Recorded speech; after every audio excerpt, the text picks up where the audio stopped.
Jurassic Park.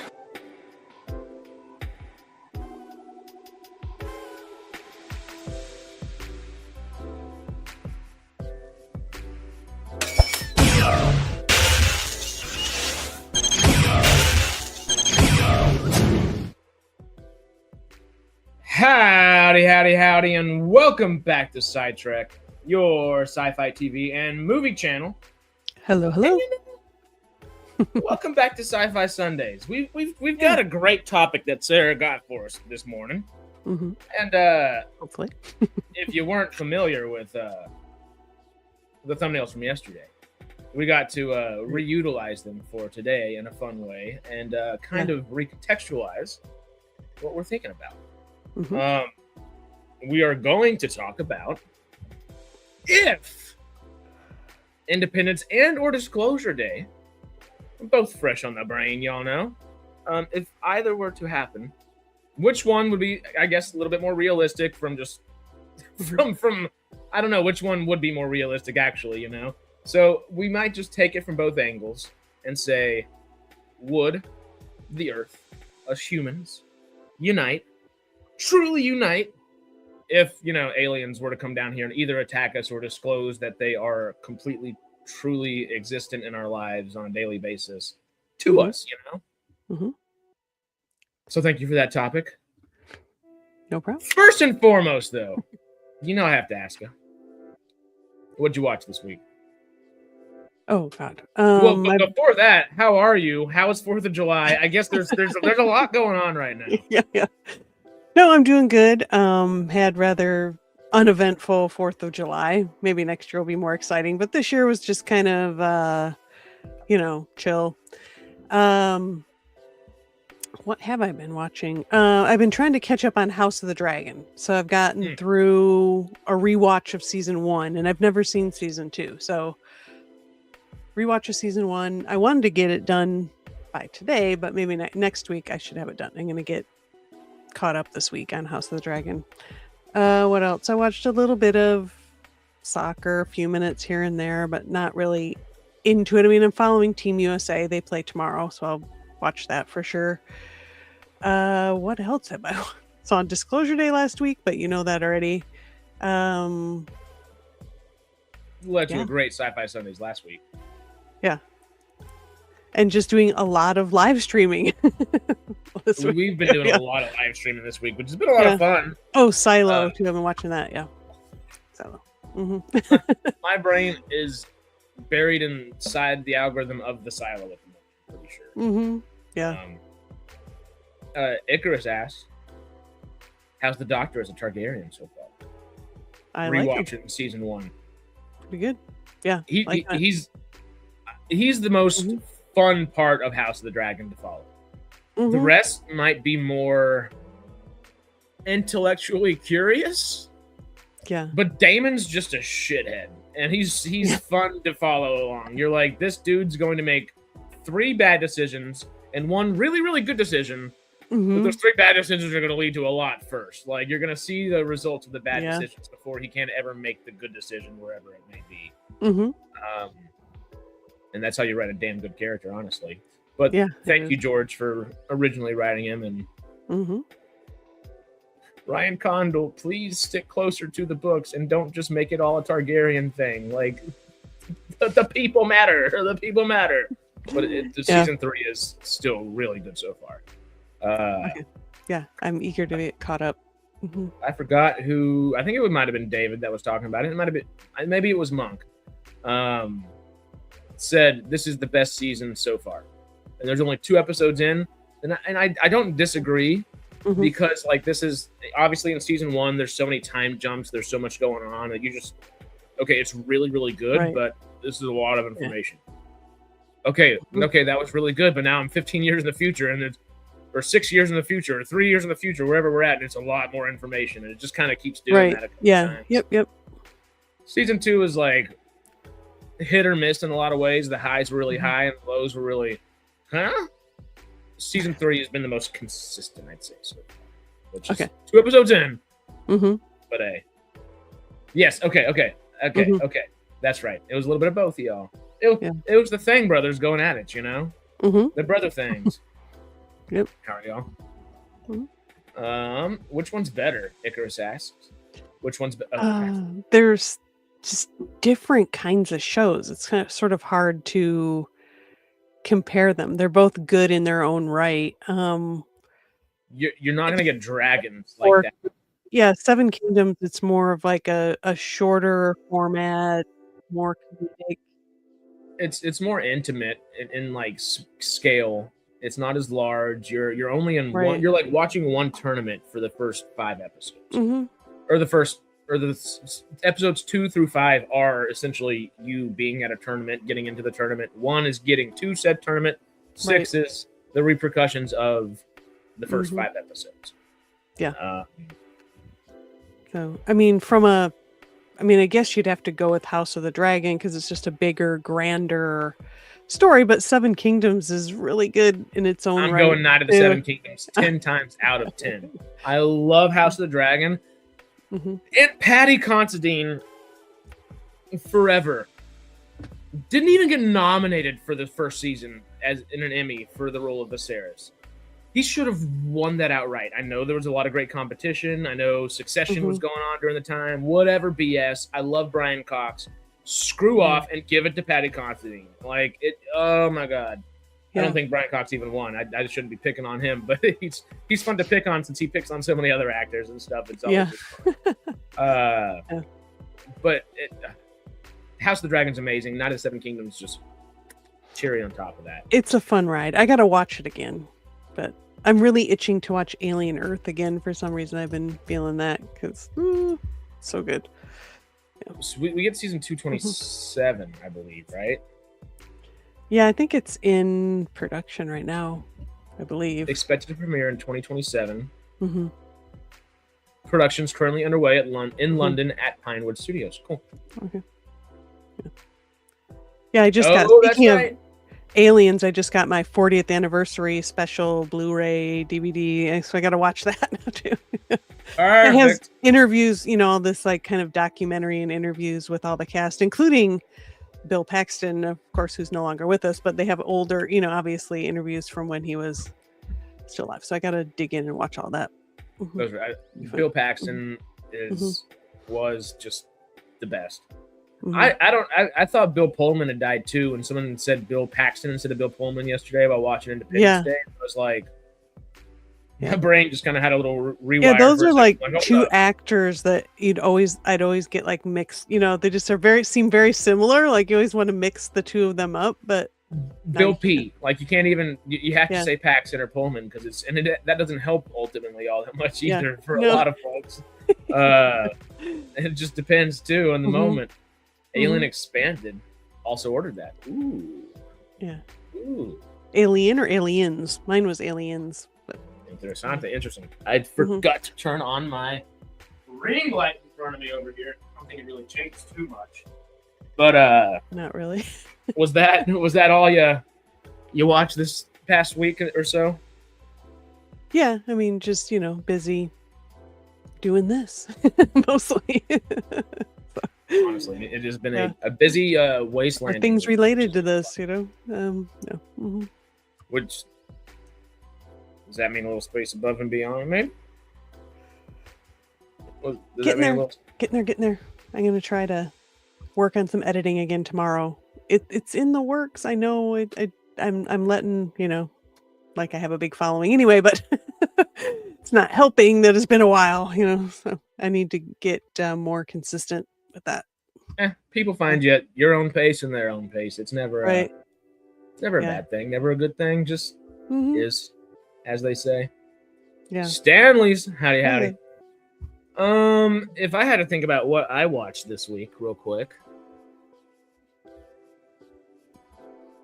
I got back in town just a little over a week ago. About just a little shy of 2 weeks, I guess. Obviously, a whole lot of Silo right now, and Silo season 3, episode 1, of course. I'm pretty sure I watched last week's Rick and Morty, which I should be talking about a little bit more often. It's a really great show right now. Like it's actually it's lost a lot of its silliness, and it's still silly as hell. But it's also really depressing. It's like a really sad story, but it's a really like gutting, like gut-wrenching emotional story at the same time. Guised under silly fun sci-fi. And it is both. It balances both surprisingly well. It might even be edging out Futurama as the seasons keep going. And I love me some Futurama as well. I mean, there's only a nibbler right here by my ZPM and Zat Nicotel that Monk printed me for a reason, you know. Right. So, outside of that, though, obviously didn't watch Farscape, but we finished Farscape Trion talking about it. I caught up because I missed a bunch of episodes while I was gone for a month on Daemons of the Shadow Realm, just in Witch Hat Atelier, a couple animes. Oh, you know where I started this week? And I started at the beginning of the week, and I've made it 2 seasons through already, which sounds bad, but there's only like 6 episodes a season, and they're only like 25 minutes apart, I guess, each, you know, so it was only like 3 or 4 hours a pop throughout the week, which wasn't too bad. Ghost. And I decided to watch Ghost UK rather than Ghost, the US version of it. It's kind of not super similar, but generally a similar concept to kind of the show that we're writing, little horror comedy, you know. But this is a couple inherits a house. They move into the house.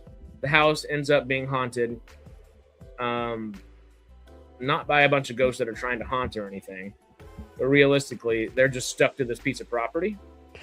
And they're all super personality. Like, there's an old Boy Scout leader from the 70s with an arrow in his neck. There's a guy in the 90s that was like a disgraced MP guy that died in a sex scandal. Oh, I remember seeing Caveman. A picture. There's like an old witch trial lady. It's great. It's great. It's super silly, but it's really good.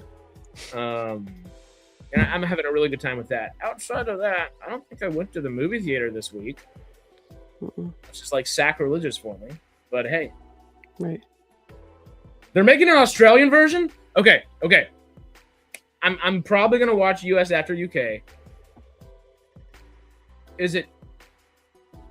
Actually, don't tell me. I'm gonna just watch it. It's gonna take me like probably 2 or 3 weeks, but I'll get there.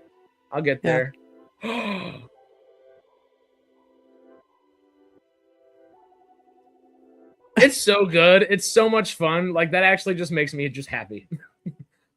Also, I got into watching the show because I think I was showing a friend of mine. I guess I've been watching a little Taskmaster here and there. That's always on in the background. But I was showing a friend some Taskmaster, and Matthew Baton is a character in season 19 of Taskmaster, a contestant, excuse me. But he's a character in Ghost and one of the co-creators. And I was like, okay, this is like an actual piece of work from the guy that I really like from Taskmaster. Let me check it out. And it's been a great time so far. Stanley's, I'm going to save this for when we dive in, because that's actually a great point. As quoted from the Book of Thing, Dr. Gary saith, I'm going to hide this tape when I'm finished. If none of us make it, at least there'll be some kind of record. The storm's been hitting us hard now for 48 hours. We still have nothing to go on. Oh, cool. Okay, cool. It's it's like an estate that she inherits in the UK, like a little countryside kind of state. From like a great aunt. She's like, oh, I have a great aunt, and yep, you're the last living relative. Here's a house. And they're like, oh my God, what? Okay. So on and so forth. It's a really fun little premise. But I think there's of course, House of the Dragon last week. That's probably the thing I was gonna think about halfway through the stream and go, oh, light bulb pops on. Excuse me. Shall we dive in to our topic? Sure. Ooh, saw Tree of Life for the first time yesterday. Beautiful film. I don't know if I know that one off the top of my head. I haven't seen Tree of Life from 2011. Is that Russell Crowe and Jessica Chastain? Nope, that's Brad Pitt. I feel really bad for. All I saw was eyes and eyebrows. I guess I have to show you all this just to make it seem like I'm not too crazy now. Because oops. Mm-hmm. Tree of Life. Mm-hmm. See, now I can't see anything besides Brad Pitt. I glimpsed real fast, and all it was like Russell Crowe. No, that's Brad Pitt. Oh, Sean Penn in there too. Yeah, I'm not familiar with this one, Monk. Seems like it's like, kind of vaguely tickles the back of my brain, but I don't really. I'm sure I haven't seen it. But yeah, that was a while ago. Terrence Malick is one of my favorite directors. New World, The Thin Red Line, and Tree of Life are all great. Terrence Malick is great. I didn't realize that was one of his films. Mm-hmm. I love the naturalistic way of acting. I love films that feel real. It's one of my favorite formats of filmmaking. Then there's also Willem Dafoe, who does the exact opposite. I was literally reading an article about this yesterday, and I still love that too. Like, give me the Willem Dafoe if you want to not overact per se, but if you want to take it to a further depth where you can kind of be directed down where you need to, kind of whittle it down to the performance you want. That's always a damn good time to watch too. Hey, there we go. Also, howdy. I gotta get that done. It's like bugging Sarah me. Has space above and beyond, waiting for you soon. Yes. At least the first episode. But I'm learning how to do new editing stuff I haven't done before, so I'm plugging away. Right. And it's a process. It takes some time. Yeah. But talking about time, you know who's a lot more time than we do? Or at least seems like it. I need to like have a big crazy hairdo right now and just go, aliens. Because aliens tend to. It would take a few light years to get to us from one way or another. And the big question we're kind of trying to figure out today that you brought forward to us, if those aliens came here, we have two different scenarios. We have the Independence Day scenario and we have the Disclosure Day scenario. Should we start light and work our way into attack? Or should we start with attack and work our way down into peace? Possibly peace. I don't know. We haven't seen a Disclosure Day scene. Let's start with we come in peace, I guess. Right. All right. The attack is more interesting, I think. But so I mean, there are a lot. Just thinking about Disclosure Day, because we did mention we kind of wanted to tackle more of just the thoughts of it last week. This is kind of our opportunity to, which will be fun.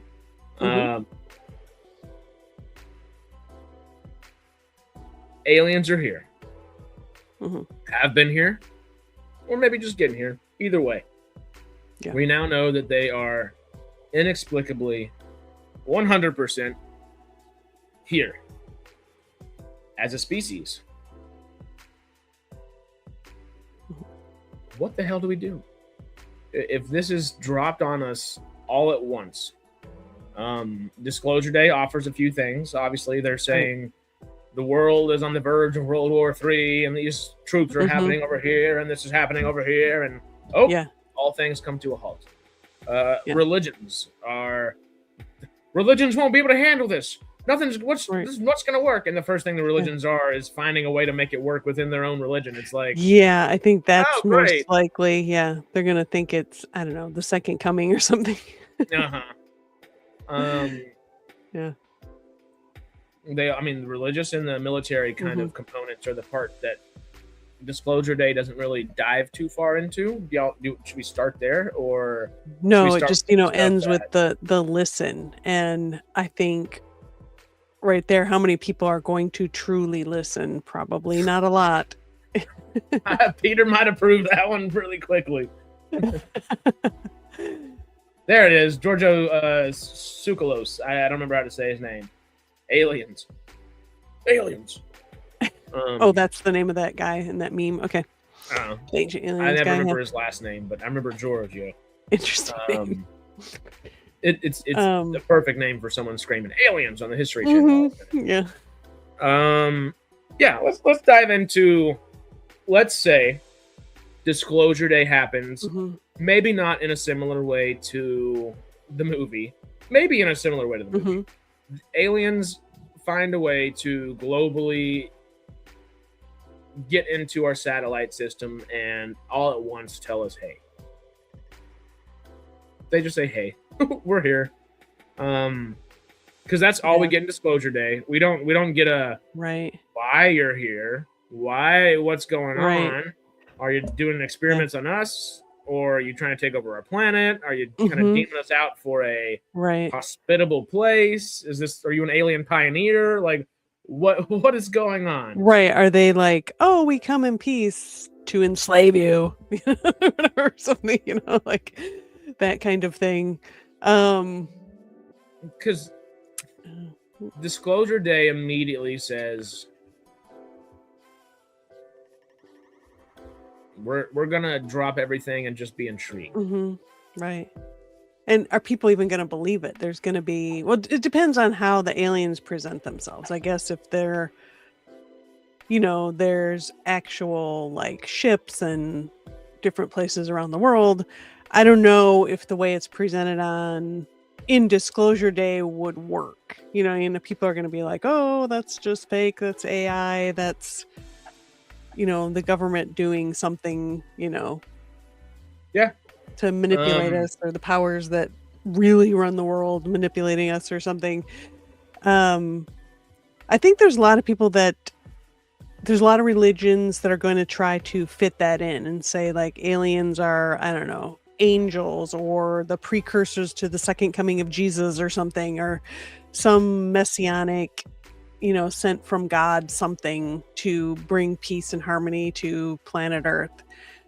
I mean, I feel like, But I think there's a lot of religions that are going to think they're the opposite of that they're demons or deceivers or here well, to destroy us and we must go all out to kill them and whatever.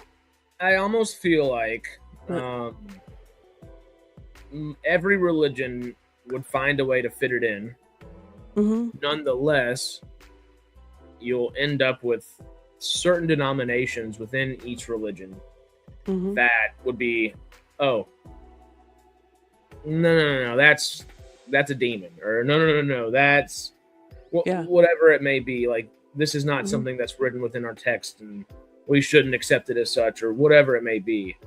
right. Um, Or maybe some people be like that nun in Disclosure Day, like, I think that'd be the majority of who's to say that we're the only ones that God created or whatever, but yeah, and something like that. Yeah. at the Mhm, same time, I think it would really cause mhm, and not to get too nitty gritty necessarily, but and not super religious myself anymore. Whatever you believe, mhm, hey, that's good. I'm glad. yeah, Also, most people don't take the time to understand what they truly believe. A lot of times nowadays, mhm, I don't want to call out necessarily the right.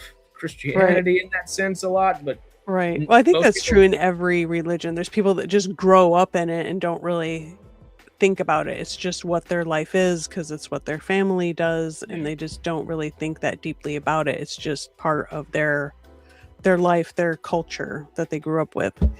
well, I Yeah. guess the Mhm. specific example that comes to mind is the Council of Nicaea, the Nicene Creed, the exact amount of books in the Bible, and there's a Mhm. whole slew of things that were decided on by this one single council. Mhm. I want to say about like 1800 years ago. Let me Google real quick. When Yeah. was the Council of Nicaea? I imagine it was a few. 325 AD. Okay. Yeah. Um, Which I that was understand their desire to kind of, let's focus things to what really matters, I guess, but then again, like you said, there's that thing of like, well, what did they cut out that maybe they shouldn't have? I mean, I think that stuff exists though, doesn't it? The it stuff does in that's the Dead Sea unofficial and thing, Scrolls, yeah. and there are other books So if like you the Book of wanted, Mary Magdalene that were taken out and stuff right, like that. right. So there's Um, things you can dig into and whether how anyway, but I mean, the Bible is never meant to be like this factual. I mean, it has factual things in it with sure. genealogy, there's factual things in there, but it's more meant to be like, a guide for how to live your life and how to look at things, and just examples of, I don't know, how to live your life, how to solve certain problems. And It's I think not, that's the best yeah. thing for Hmm. religion is religion tends to Right. be a morality, a set of principles that to follow. Hmm. Yeah. And hell, even though I'm not very religious anymore, I know all these things because I was at one point, and I kind of Hmm. studied too much. It was like, well, I'm not into that as much as I used to be. But hey, we all are on our own little journeys at different times. But Hmm. uh, the reason I bring up the council is I feel like this would almost bring back another council of Nicaea, another council of I don't Right. Like know. maybe all the big religious leaders, like the Pope and whoever. I I mean, don't there's think so they many get different. together. I think they Yeah. get together within their own communities and would Right. reform what the Hmm. religion means to the masses based upon this new kind of thing. The real question is, outside of all that, Yeah. because that would be a huge thing of all these, I can't even speak now, Hmm. religious leaders kind of joining together and trying to figure Hmm. out compromise here, and there, you know. Right. Uh, but compromise, as we've been Yeah. over that one week that I completely forgot the word and it took me forever to figure out compromise, is at least two sets of parties not agreeing on something and Hmm. finding common ground nonetheless. Hmm. Um, do the aliens compromise with us? Do the religions compromise to figure Yeah. that out? Are And the real they question is if zealots themselves? well, Hmm. if and even without like diving into that just yet, Hmm. the compromise aspect of it's multiple parties not fully agreeing on something. Hmm. What happens to the parties that don't agree and aren't willing to find that common ground? Does that screw up our relationship overall with these new Right. Yeah. creatures, Do species coming in? Are the aliens able to understand our nuances of politics and religion? And because there's going to be people that are like, yes, let's make peace with the aliens, this is awesome. And there's going to be, there'll be people to the point of where new religions get formed around their existence. Wouldn't be surprising. I guess it depends on how the aliens like approach us. And are they gonna, is it gonna be like Alien Nation? Where they're just like, you know, we'll just integrate, or District 9, I guess they got District segregated, Nine's but great. yeah. um A couple yeah, really good. yeah, And we'll answer the yeah. question here in a minute. We'll at least try to. We'll figure that bit out. Yeah. Um, but yeah, So I literally the think there people might on be the people that are want to kill them all, and they're just gonna go all out warfare, while there's gonna be other people that's like, hey, let's compromise, let's make peace, let's figure out what it is they want, what are their true motivations, how are we gonna communicate with each other and understand each other's cultural differences and where we're the same. And um and are they going to be able to understand that, okay, there's going to be this group of people that are going to try to kill you, and there's this group of people that, hey, let's work together. And you know are the aliens just going to be like, well, we don't like those people, we'll just wipe them out and keep the good people? You never know. But we're talking about they come in peace part of it, I guess. But yeah, it is deep. Getting deep. Here we go, our TED talk on aliens today. um Yeah. The Ooh, technology aspect of it, I think almost any alien race that found it, unless they just they'd have to be somewhat more technologically advanced, because they would have had to have traveled light years across the universe to get to us.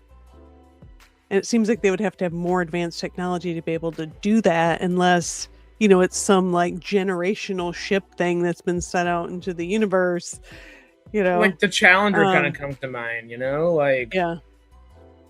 what if it's just a Challenger with a good. Uh, I mean, we're also thinking breathing oxygen. You need oxygen to go that far. If you're not Mm-hmm. if you're not strictly stuck to needing oxygen, Right. who knows? Mm-hmm. Yeah, I mean, who knows what? I mean, we could have Rocky pop up just for the Yeah. fun example that comes immediately to our Yeah, and head they in Well- some ways they had advanced technology, but in other things they didn't know about radiation, for instance. there. Yeah. So could there be those kind of things, where what can we learn from each other?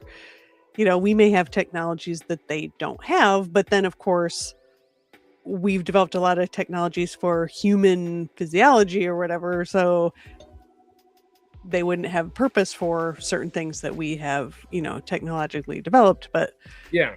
and you kind of think of if they tune into, our radio, television, internet, what are they going to really think humanity is from, trying to look at that from the outside? It'd be interesting.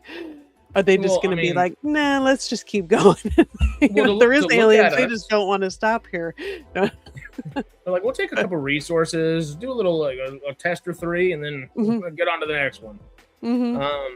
Monk kind of brings up a point from what you just said. If they're more advanced than us, what's to say they don't look down on us at the same way we look at a cat or a dog? Oh yeah, and we're just ants to them or whatever. Yeah. Well, I think would be well. Okay, let's sit with this for a moment because I think this is an interesting one. Right. I'm gonna give 3 examples, and one's gonna be cat and dog. So hey, sorry. Cat dog. Cat dog, dog cat. I think there's almost 3 tiers to this. Simplifying, of course, would they look down on us more like ants and bees and just, oh, well, they might not be a hive mind, but that's like a lot of insects building a civilization that they think is kind of crazy. They're all working together, but they're kind of working against each other. These fire ants are fighting the bullet ants over here, and the whatever ants are doing this, what the leaf cutting ants are doing, whatever, fighting the termites, whatever it may be in that scenario. But there's still that advanced civilization happening, advanced, quote unquote. There's still a civilization being built, and it wouldn't be advanced. Do they look at us like dogs and cats? As in, oh, they've got some intelligence, like maybe one of our toddlers, but hey, they could be fun to have around as pets. Or would they see us more like chimps and gorillas and apes, something like that, where, hey, they're kind of close to us. They're not there yet, but they're kind of close to us.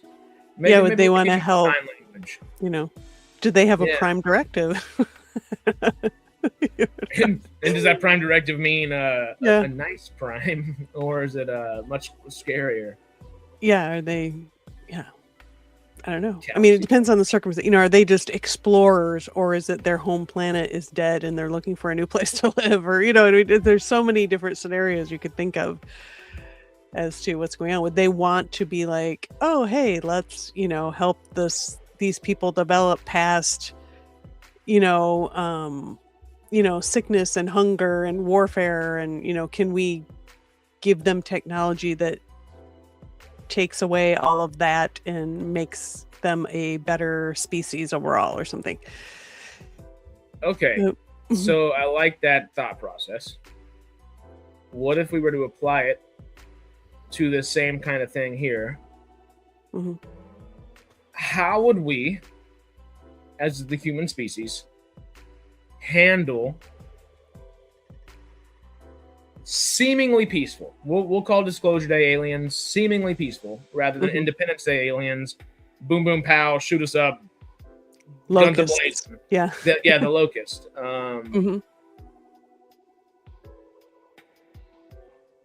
If they're more Disclosure Day like, seemingly peaceful, and we are more like ants to them, and they're only letting us know of their existence because they know that we will be aware, but realistically they're going to come here and not even really pay us a bunch of mind. They're like, y'all are small fry, let us start building.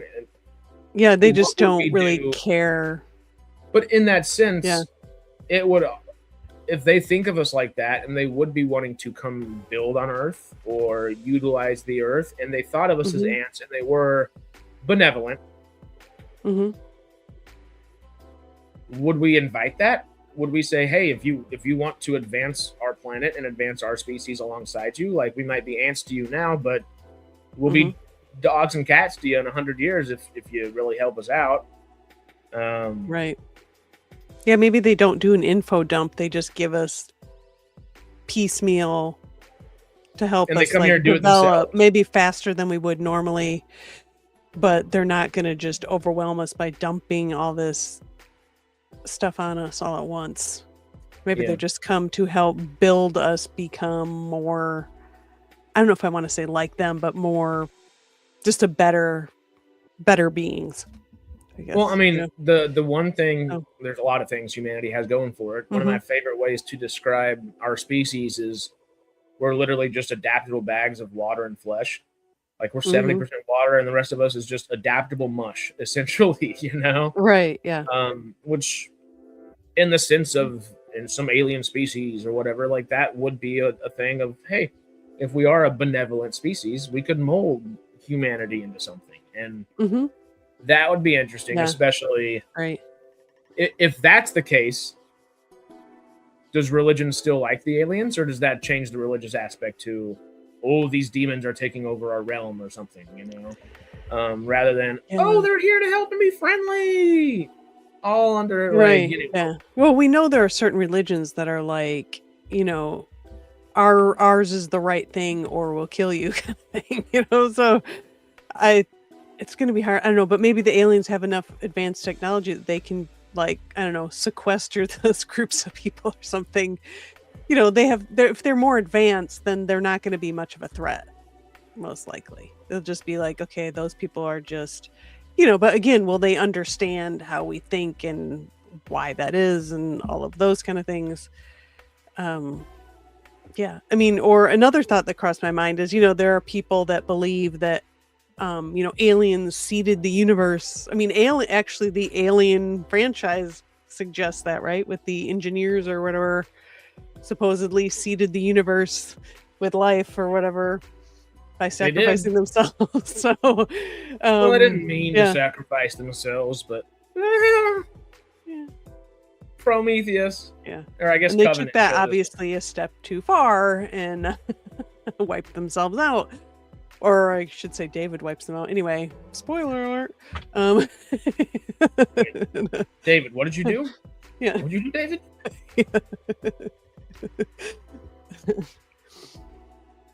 So, yeah, so is this like they're coming back after millennia to check up on what their seeding did or whatever, which may mean that they're more like us then, who knows, It's just, it's really fun to kind of think about all these different scenarios that could be, and like, could we even fight against them? Would it be, like War of the Worlds where they're going to come down here and then, the common cold kills them all or whatever? Yeah, I mean, Or vice literally versa for infinite that amount matter. of scenarios. Oh yeah, Yeah. I mean, they could be bringing their disease to our planet, like Mm-hmm. we brought disease to the new world from the old world, and Right. the vast majority of Native American populations that were encountered got knocked pretty quickly off of not off the map necessarily, but some did. Some right next door to being knocked off the map. I feel weird saying it. I feel weird asking for it. We have so many damn good comments already. I've starred 16 ones that are just waiting to be thought about. Yes. I don't like asking for it. If you want to make sure that we get to the topic that you're thinking about by the end of this stream, if you're super chatting, it will be read immediately and we will go through that. Maybe not immediately. We might have to finish a thought first, but you know what I mean. It will be read and we'll go to that. I hate asking for it, so I'm not asking, but if you want to make sure your thought or something has gone through, holler at us and we're there. But while we're thinking about this still, let's take it a step forward from, okay, we're still with the benevolent disclosure day type of aliens popping in. Right. We're not looked at as ants this time around. Now, this scenario, we're looked at like cats and dogs. Right. They come here to make us pets. Still advance our civilization, grow us as a species.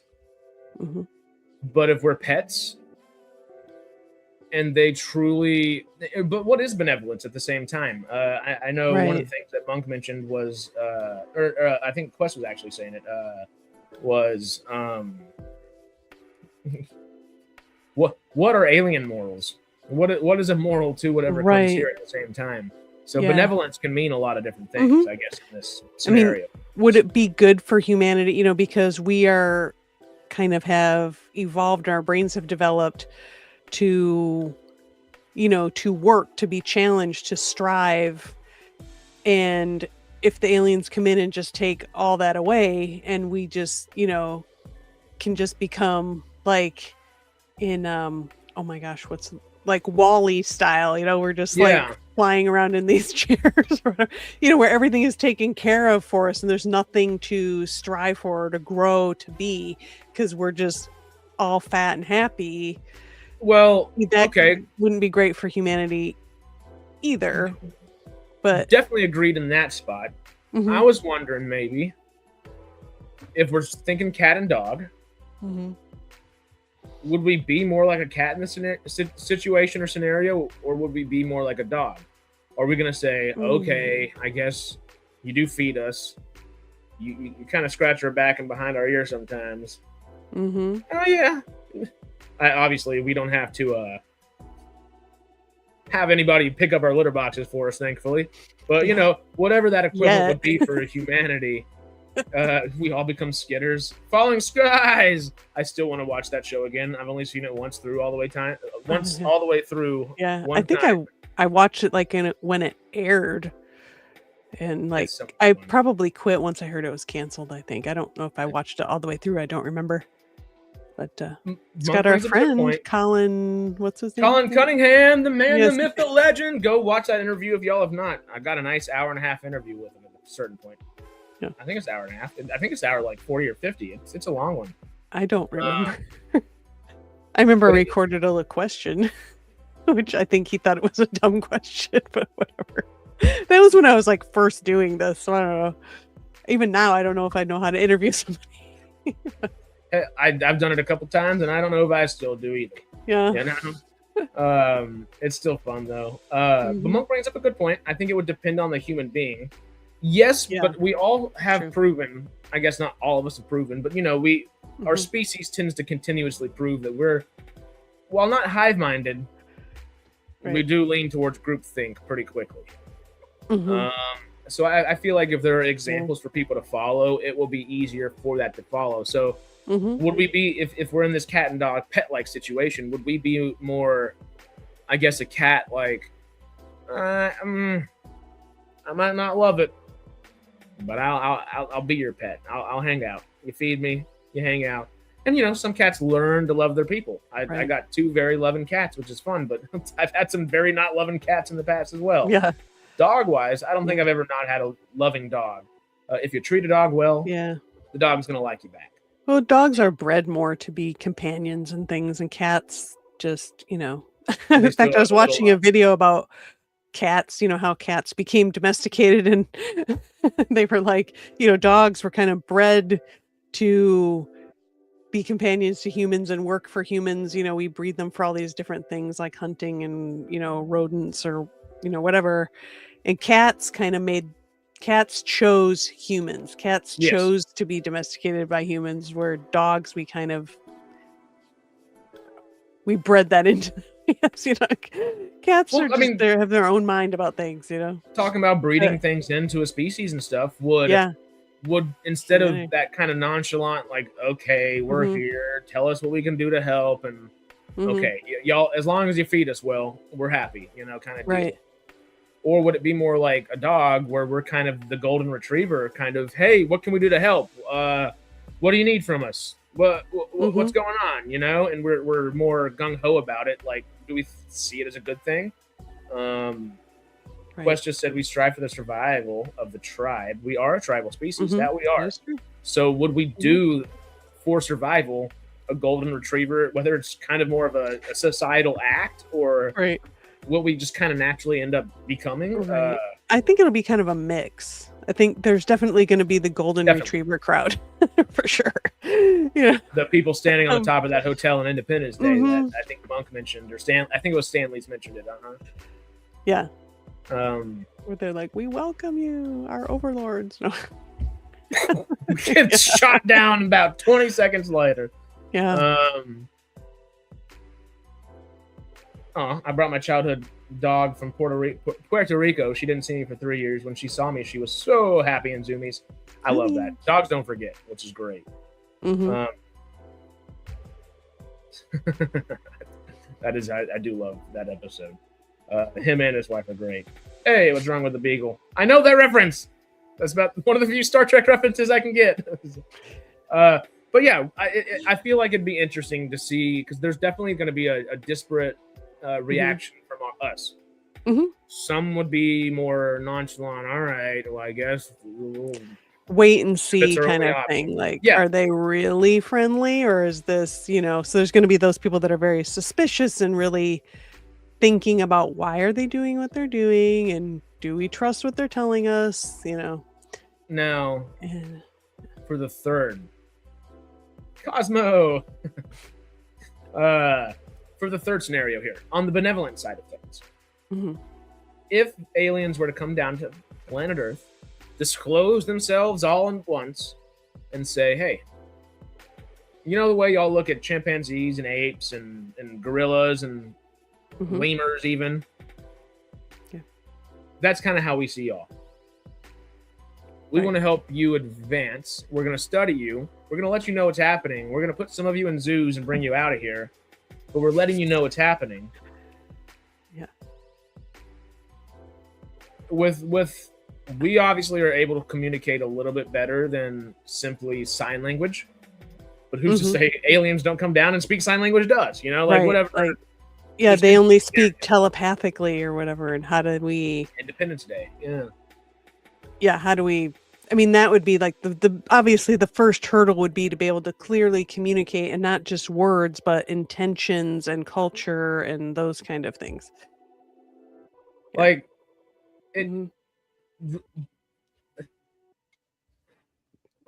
we think, like, Arrival, I think, is a good example of this, and I'm pretty sure maybe Led and Monk mentioned it earlier. I haven't seen that. I haven't ever seen it all the way through. I've seen the first 45 minutes of it, and I really want to finish it. I just never sat down to finish. Okay, yeah, this goes in my Arrival comment. Amy Adams' character had to develop a whole language to communicate. This is from not necessarily a human superiority complex, from what I understand of the film, but it does kind of say, hey, we're going to be smart enough to figure this out.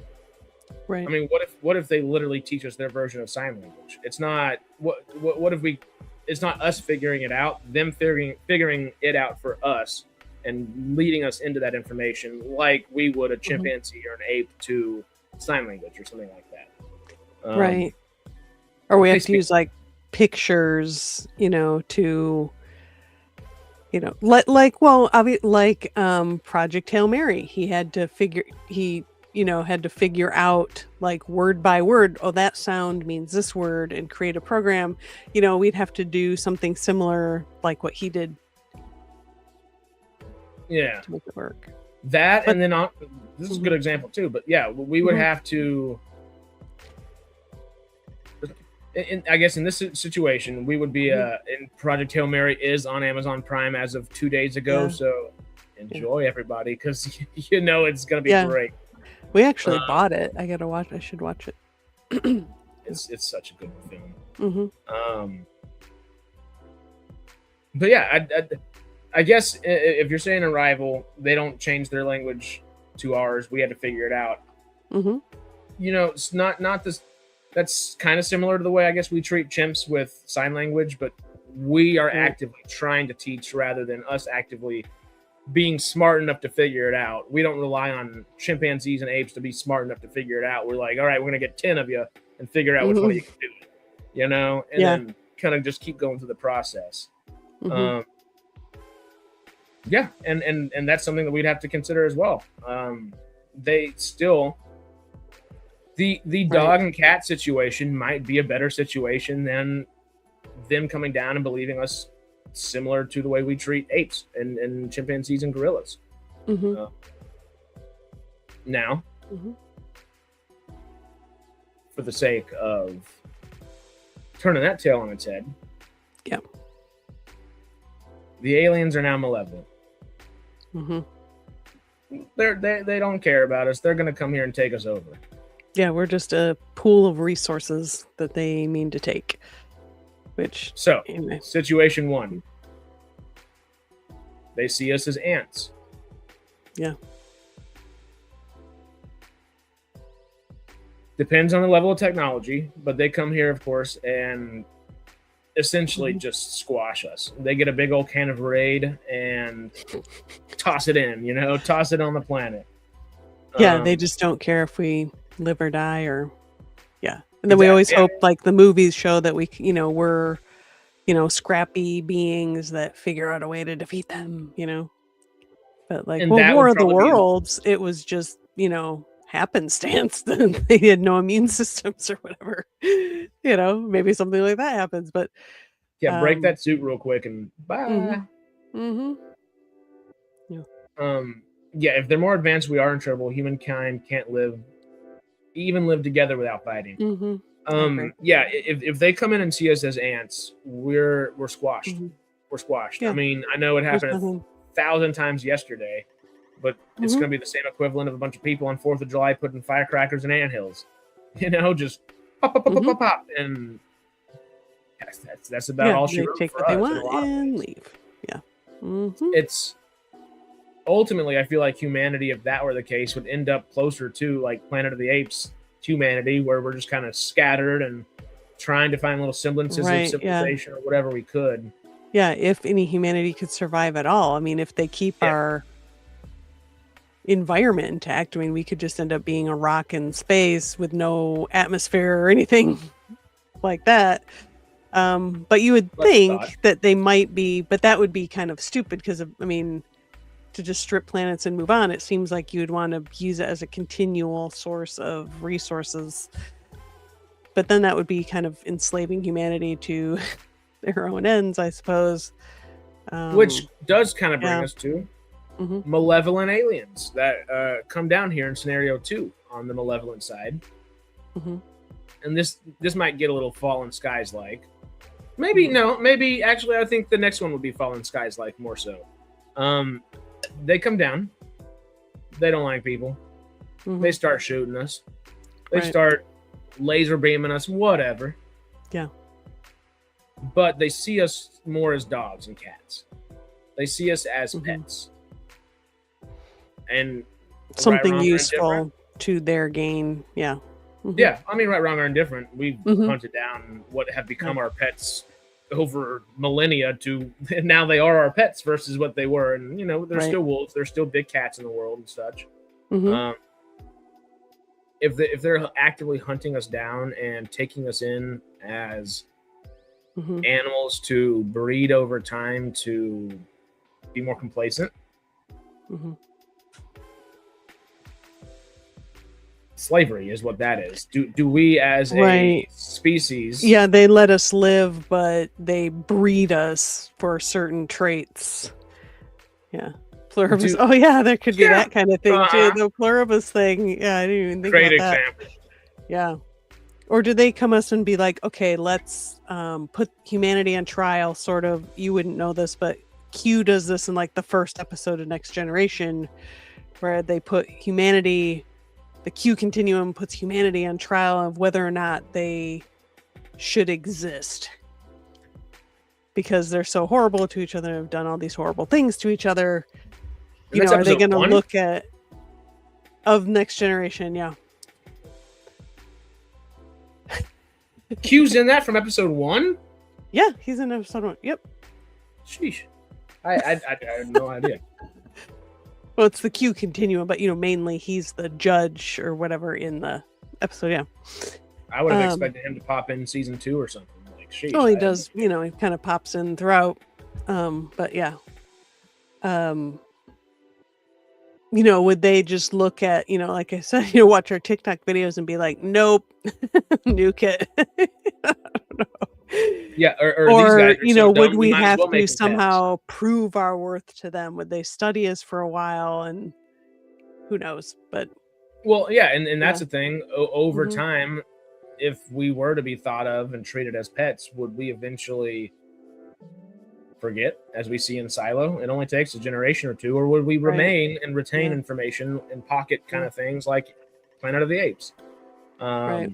Or the time machine. Of course, that's a different thing. But in Time Machine, how humanity is just a bunch of dumb cattle later on. Yeah, Maybe that's what they'll be moving little us H.G. towards. Wells. Like we get denied access to education and all of that stuff. Yeah. Mm-hmm. Oh, that's gonna be fun. Mhm. Yeah. Okay. So for our final malevolent scenario right here of our trifecta, Mhm. this is where I feel like it might lean a little Fallen Skies to a degree. Is if aliens were to disclose, and much more Independence Day here, where they're just attacking, Mm-hmm. but they see us more as chimpanzees, apes, gorillas. Same way that we try to teach sign language to apes and progress their species forward in a lot of ways, and kind of see, hey, do we have? You want to be our buddy on this planet in a lot of ways, Yeah. If it was a malevolent version of that, do they completely come in and take us out, wipe us out because hey, these things could evolve into something similar to us down the line if we come start intermingling and such, or do they go B and do a little Falling Skies and start taking people and forcibly making them into something that they may not want to be? Because who knows? Right. Maybe great apes don't want to learn sign language and become closer to humans, and we're forcing that on a bunch of them. Right. Knows? Genetically I don't think alter that's the us or experiment on us to try to make us maybe telepathic or whatever. And like, are they going to be humane in their ways of doing that? Maybe not. Maybe they Most likely not. Yeah. maybe they just need they need our genetics to cure themselves. Maybe they have a disease or something that they're trying to and they need to merge their DNA with ours, and maybe they don't do that in the most ethical of ways. Yeah. I can't imagine any species coming to planet Earth necessarily. Maybe there are some, like when the Kree created the humans. Ayo. I love the concept of the Inhumans. That was such a bad show. I couldn't even make it past episode 1. But I love them in the Agents of S.H.I.E.L.D. show. That's always great. They can be, definitely. Fantasy too, but a little bit of best of both worlds in that one. I can't see a malevolent species coming down and really helping us. If maybe inadvertently over time, but I think it most likely be rather than, it'd either be like just kill us all, take all the resources, like Independence Day, or it would be to make us like subservient to them to provide them with the resources that they need. Yeah, and is that kind of what was that show that was on not that long ago? Somebody mentioned it before. That had the guy from Lost in it. What was the name of that show? Alienation, District 9. No. Somebody mentioned it before. I can't remember the name of the show though. Anyway, somebody will remember. We just got to give it a minute to catch up. All right. Was it Falling Skies? Is that? No, it was more recent than that. Dirk Diggler, Space Hero? I was like, I don't think so, but maybe we have to burrow underground to survive. No, you never know. And we turn Colony. That was the show. Okay. Yep. There's Yeah. David with it right there. Yeah. And Quest follows up. Yeah. They're just gonna colonize. Yeah. Resident Alien. Alien's great. Yeah. That's like a or the aliens are gonna be scenario, like that. They're just gonna be they're already here. They're just literally friendly, hiding bumbling fools. Just are like, hey, aliens.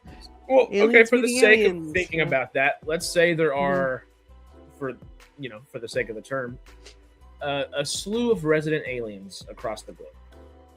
Mhm. Benevolency. All right, disclosure day. They're all saying we're here. Surprise, surprise.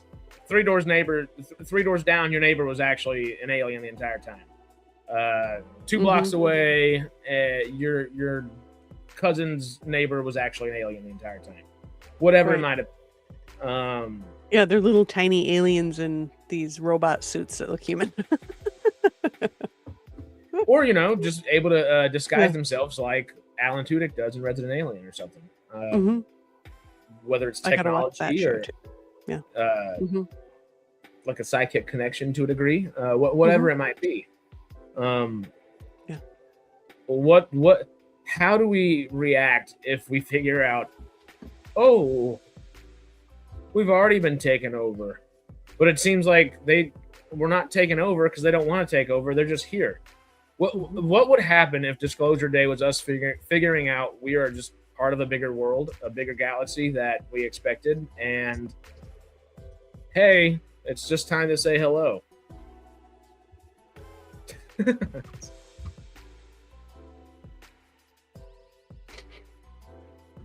Wild Wild West is next. Don't worry. Giant spiders. Is that science fiction really though? No, not at all. Not at all. Not remotely. Yeah, I guess. Please, I've watched that movie and don't make me watch it again. Speaking of torturing humans, actually though, yeah, it's a little crazy. Oh, okay. Yeah. Malevolent wise. Oh God, I read your chat and I forgot the question that was at hand a second ago. If they're already amongst us in like that resident alien kind of form, yeah, and they all pop up and say, "Hey, I'm your neighbor. Hey, I live four doors down from your sister over here, or your brother over here. Oh, I live next door to your mom, 2 towns down." Right, and your kids' teacher at school or whatever. Yeah. Well, yeah. I mean, who's to say? Oh, well, it's not all. Everybody's now. The aliens are all your local sheriffs or something like that. Everybody kind of took over a position of power, alien-wise, and now, hey, it's Disclosure Day. They're dropping the truth bomb on us. We're all bad, and we're here to take over. Yeah, it's like a. Do we even try to mount an offensive? Or is it like a they live kind of thing? Somebody referenced that at a 4th of July party last night, and I was like, let's grab our sunglasses. I was like, I'm so glad somebody and dude had to be under 25. I was like, yeah, it's a movie you gotta watch for sure. I rewatched it like a year ago or something, and just it still kind of holds up pretty well. It does. I was shocked how people are aware of it, that are younger than me. Just don't run out of bubble gum. Never run out of bubble gum. Spy before invasion sort of thing. Definitely.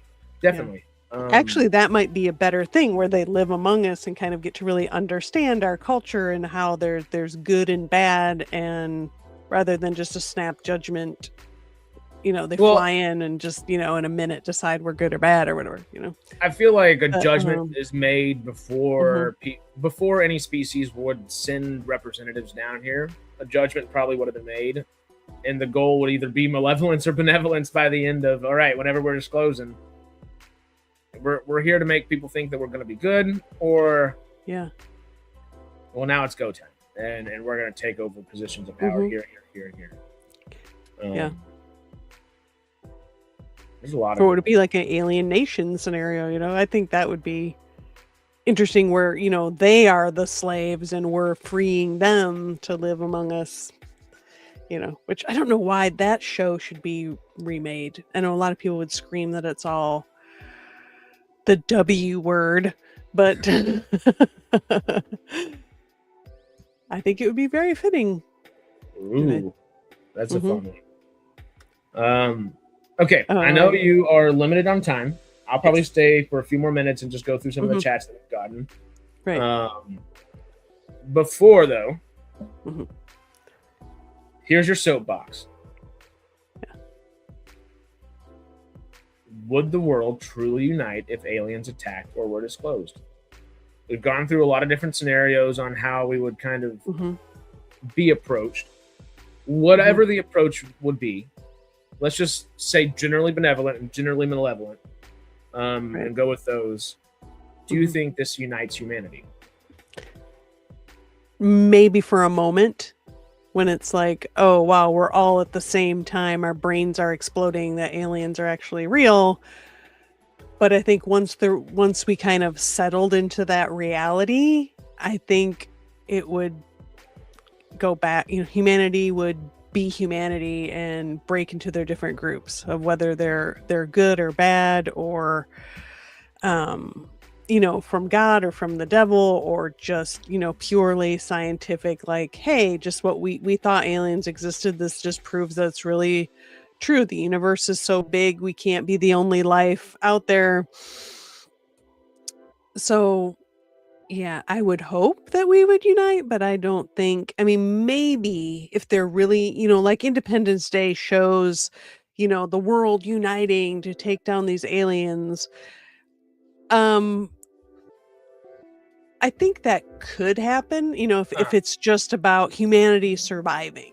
We're gonna do, the we're all going to, the only way we're going to survive as a species is if we unite together, and even then it might not work. Yeah, But go a little High School Musical. We're all in this together. It's right, the and only option. then once that threat passed, if we didn't get wiped out, which they probably had advanced tech, but of course Independence Day, up yours, we can blow Where the there's a ships will, up, there's a way. you know? So there would be if there were malevolent, there would be underground movement going on of humanity trying to figure out ways to take them down and whatever. There would be that, I believe. And that's in But I a don't think just the existence malevolent. of aliens in of themselves would unite humanity, unless it was just to save humanity. I think that would be the only way. Okay, because I mean, for the two best examples we have, Independence Day and Disclosure Day right now. Mm-hmm. Obviously, Independence Day has aliens attacking the hell out of us, and great, this is we're being invaded. Yeah. Disclosure Day. Oh, they're already here and have been here, and they seem to be okay. Both examples have the world stopping what they're doing and putting full focus onto this. Yeah. Both, I guess, Independence Day doesn't have world wars on the verge of on the brink of happening, where Disclosure Day does. But they do end in a similar fashion. Is it remotely realistic? Have a world musical? That would scare him off. Hey, go full Rick and Morty on it. Bring it back. Full circle. Yeah, we just become really annoying where they're just like, yeah, we can live without this. Yeah. Earth-based politics would get in the way. That's all I'm saying. Hey. Oh, yeah, for sure. Singing clean. Yeah, and, there would be nations that would be like, well, we want to be the buddies with the aliens because we want to get the advanced tech. And, would there be machinations going on to who's going to be friends with them? And anyway, it's a really interesting thing to think about. It's a good philosophical thought to dive into. Whether that philosophicalism is going to prove any good for us or not, I don't know. But yeah, I know it's interesting to think about it, and hopefully, I mean, I guess I'm not someone that necessarily believes that we are the only life in the universe or whatever. Yeah.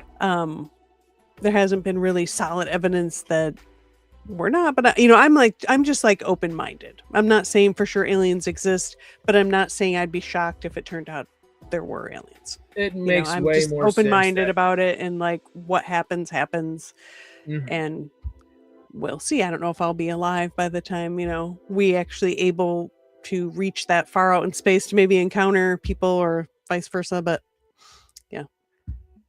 Hmm. Yeah, it's just a Hmm. good train of thought to dive down and kind of figure out. Hmm. Because obviously there are infinite scenarios, infinite examples, but Hmm. from knowing our species, I think we can kind of narrow things down. Hmm. And it helps us just from knowing, obviously, whatever alien comes in, if in this example, of Yeah. course, Hmm. we would react a little bit differently. Yeah. Nonetheless, I feel like the vast majority of humanity, depending on malevolency or benevolency, would act similarly. Same thing where, hey, Hmm. we might be across the world and might have grown up in entirely different ways. This might mean something entirely different to you, but at the end of the day, all of different religions across the globe have very similar layouts and structures. They might have different examples and where they end up. Hmm. Right. Um, I mean, humanity but seems to be built to maybe believe in something bigger than us, I guess. But yeah, not everybody does, but yeah,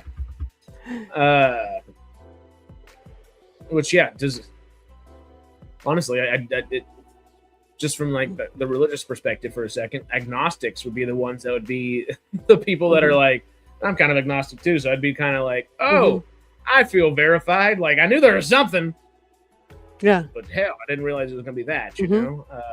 It'd be interesting. Um, Yeah. if I had to boil it down, Mhm. I'd say benevolency. If humanity were to unite, Mhm. it would not be Mhm. under benevolency. If Disclosure Day happens, I Right. think we might all be distracted for a moment, Mhm. but then you get, oh wait, Mhm. we're about to go fight this war over here. How can do y'all want to help us? Oh, y'all are over there too. Are they your friends? Do you like trust those aliens over there? Because we could team up. I think it would be the Right. entire globe trying to find a one up on another part of the globe with alien Right. help, wherever it may come from. Yeah. Um, I mean, we just divide into pro-alien, anti-alien. yeah, in a big way as Okay. well. Mhm.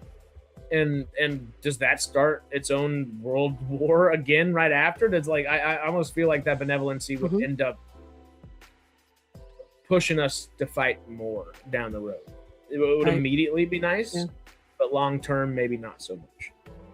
Mhm. And It would same just be thing kind interesting. of And then when you for, get a couple generations down the road, what does it look like, oh yeah, when the generation that met these aliens, and how do we know that they aren't manipulating our development memory in or ways we don't see, Yeah. development, memory, both.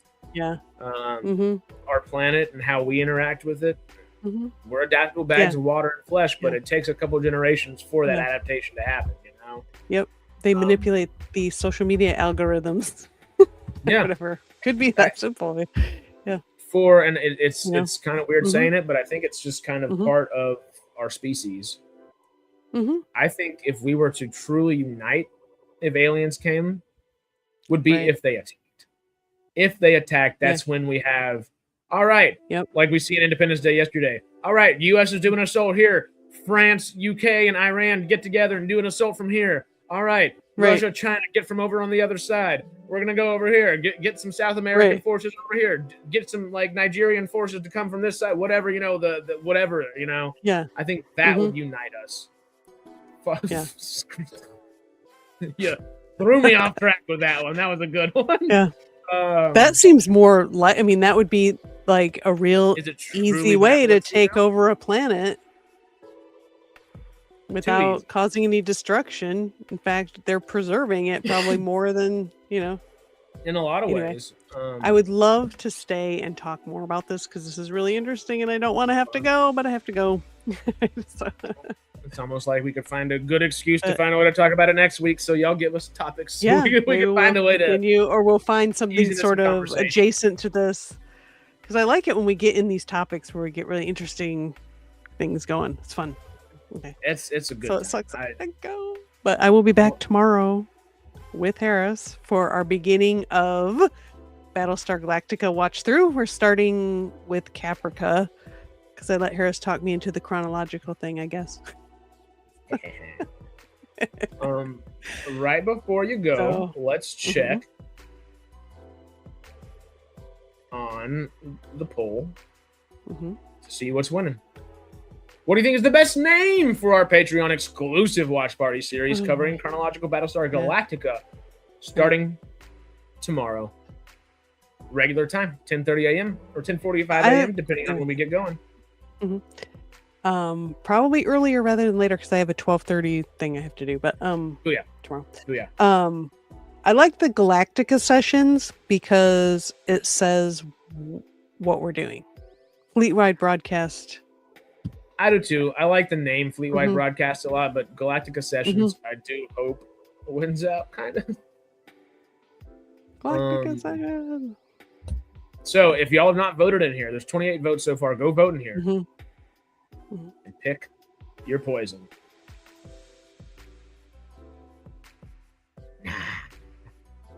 Nah. We want to do the original one, but it's not streaming anywhere. Oh! You mean like the OG? Yeah, the 70s, the late 70s, early 80s one. Yeah, I want to, but it's not streaming anywhere. Yeah, that was the original plan. We haven't been able to find it anywhere without paying for all the seasons and everything like that. You know. Yeah. But yeah, that's gonna be a lot of fun. Tuesday we got membership streams coming. Monday, after our stream, it'll probably be an hour or two after. You know, let me have some lunch and figure out some stuff for the day real quick, get some work done, and then we'll do an Independence Day resurgence watch party. That one's not going to be as fun as yesterday's, but because we did Independence I've never Day, watched that one for reasons because I've heard. I've watched it.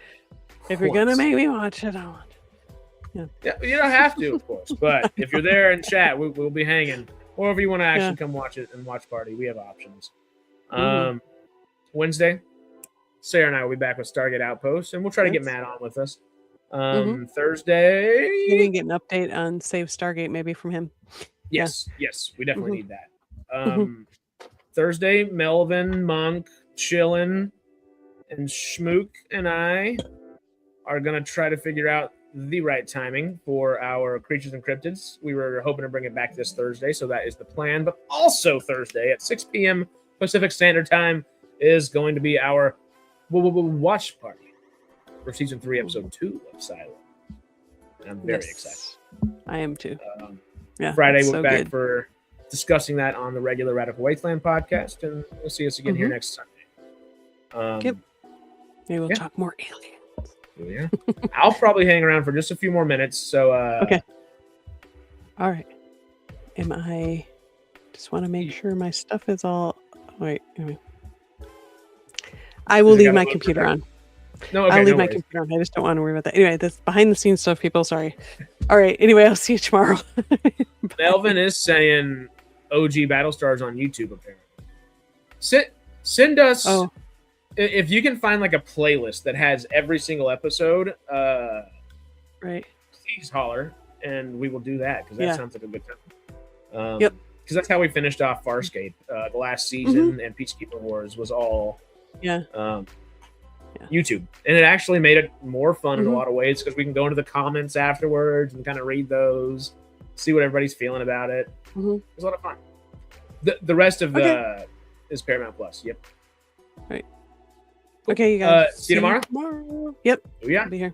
Tell everybody howdy. Bye. And all right, I will. I'm ready for some Galactica. I'm excited. Fleet-wide broadcast, Cylon signal. So say we watch. Yes. Cool. All right. Bye. Toodles. shall we get into the nitty gritty, y'all? It is time to get into some nitty gritty.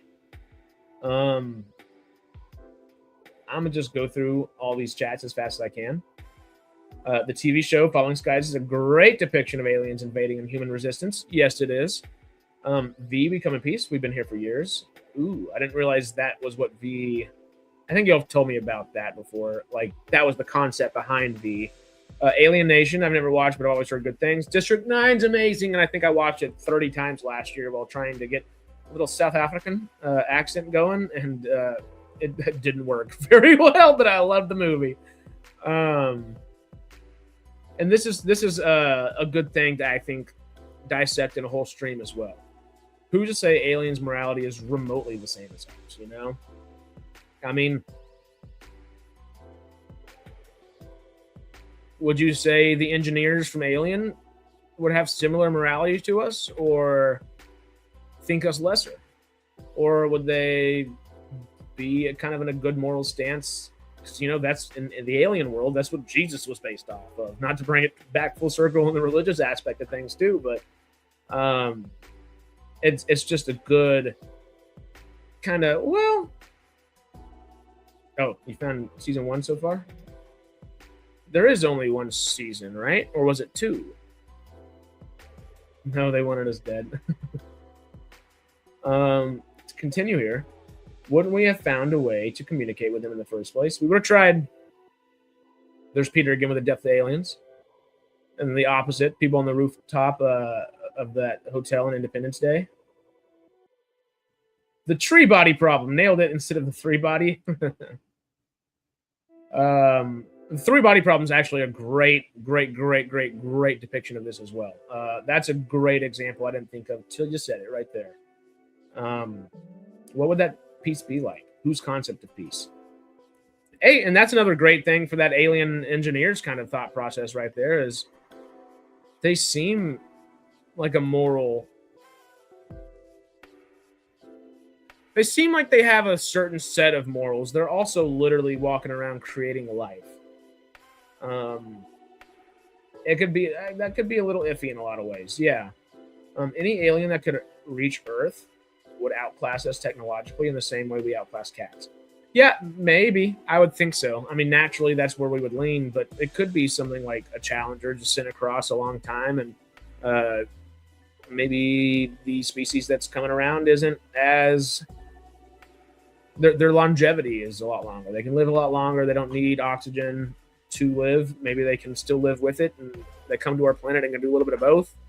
Who knows? But yeah, that would be the assumption typically. Space alien that comes for endorphin drugs addictions. I'd come in peace. Honestly, that wouldn't be too surprising in a lot of ways if they learned our planet and what we do on this planet. An alien civilization would need to be at least a Type 2, if not Type 3 civilization to travel across the galaxy. Technically, have we traveled across the galaxy or just our technology? Because we're not a Type 2 or 3 civilization. I guess we've traveled to Pluto. How Challenger 1 did make it outside of the Milky Way now.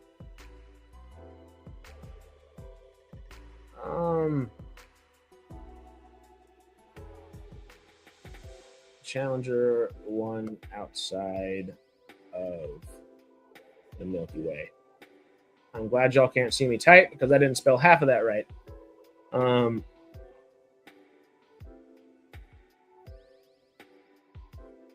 not Challenger. Not the one that blew up. What's the one I'm thinking of? Not Challenger.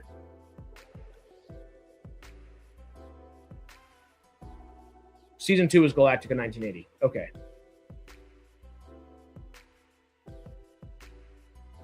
Oh, it is only 1 season? Cool. And season 2 was technically Galactica 1980. Well, we can find both of those and the 1970s. It was a 1977 TV movie or like pilot movie, and then the series in 77, and then Galactica 1980. Yeah. Voyager. Oh my God. I've been calling it Challenger all morning. I said it and I was like, that doesn't sound right. But I just went with it anyway because nobody corrected me. Okay, Voyager 1 and Voyager 2 have both left the outer boundary of the heliosphere. This is, of course, just that Google Gemini overview when you Google it. Let me go ahead and share it so y'all can read alongside me.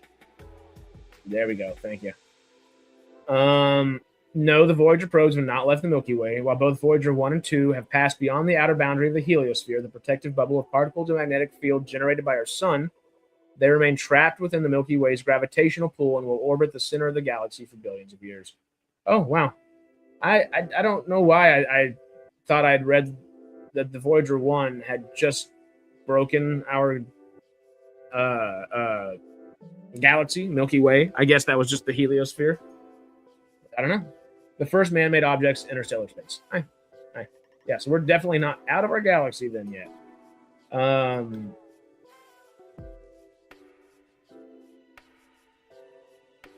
I found it in the Apollo, aka Premium Club, worth $160 for 1 year.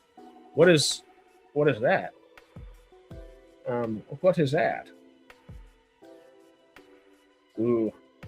Yeah, Monk, let me get through these and I'll get down to some House of Dragon before we get on out of here in a few.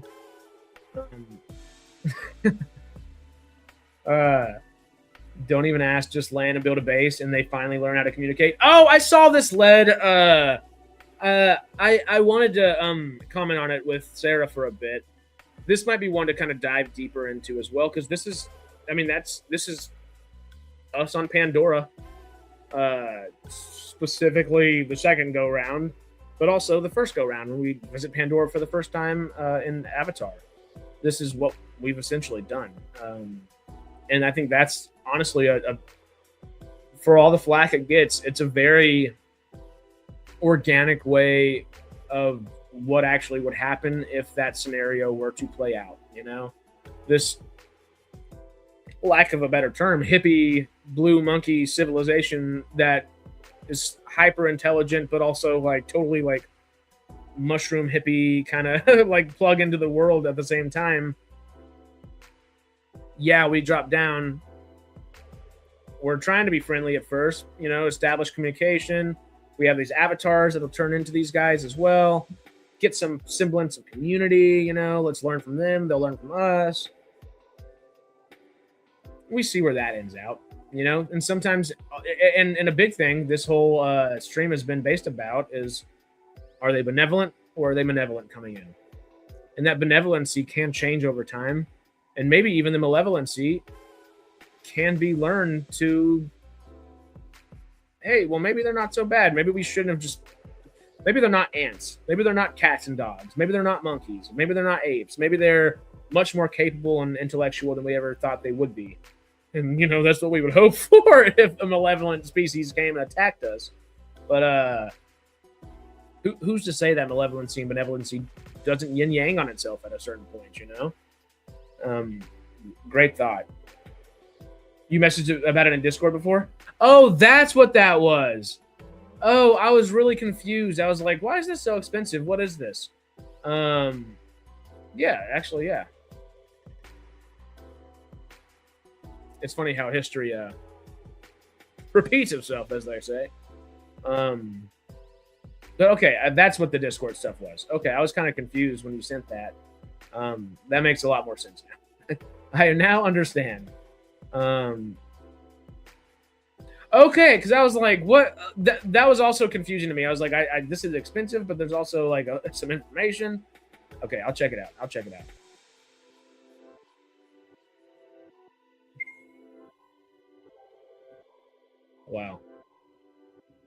Wow. That's not as much as I would have hoped. 0.06. You would hope for at least 0.6. We want to get close to that 1%. Sheesh, yeah, that's a lot less than I would have expected. Is there a single species that is benevolent to another species? Is excuse me, another 2-hour stream, honestly. That's a great thought. That is a great thought. You know what I'm going to have to do is StreamYards did introduce something within the last few months, I guess. After we're done with streaming and I exit out of everything and stream ends, I can export the entire chat and download the transcript of the chat. And that's got to happen. That's got to happen because there's too many good thoughts and ideas from this. Survival of the fittest. Nope. Like,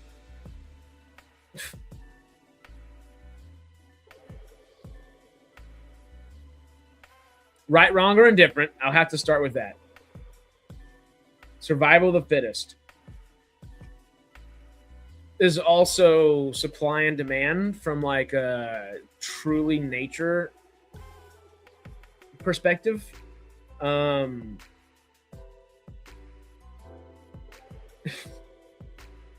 don't know how to say this without I hate both sides politically, so don't push me in either one of the sides.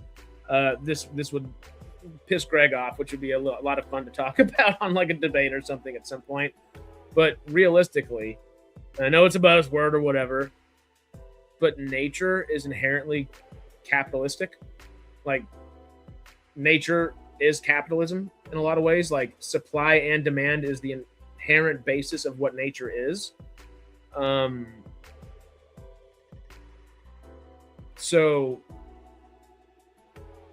you know, would that benevolency... Is there a single species that's benevolent to another species, and would an alien come down and be benevolent to us? And this is a question: who is the supplier? Is the problem? Like, nature might be inherently that. I know. I want to see Greg respond to this. I would love to just to see his face. I just want to see his face after saying that. You know. And I know those are some buzzwords and stuff. So like, monopolism, capitalism. Where's the monopolism come in there? Ooh, I don't know that one. But yeah, I don't know if benevolency really comes into how, I guess, we're benevolent to dogs and cats, but we're benevolent for a means to an end. Cats are almost benevolent to us, but we're a means to their ends. I don't know if there's anything that is truly benevolent to one another, maybe besides humans to one another, and that's a hyper specific case as well. And there's usually something that is an ebb or a flow, a give or a take, the supply and the demand aspect of that too. Not consumerism, not nature wouldn't be that. Our kind of instinct, I think, has evolved from that just simple supply and demand to consumerism, but nature's naturally supply and demand. It's just how, and symbiosis does count in its own way. It's just a much more singular thought of that, or a singular process of that, rather than does this part of nature apply to this part of nature, correlate to this part of nature, and fuel or fund or whatever this other part. Yeah, we do. But at the end of the day, it's still a means to an end, you know? So I don't know if that benevolency truly exists. I think it does in like individuals' hearts.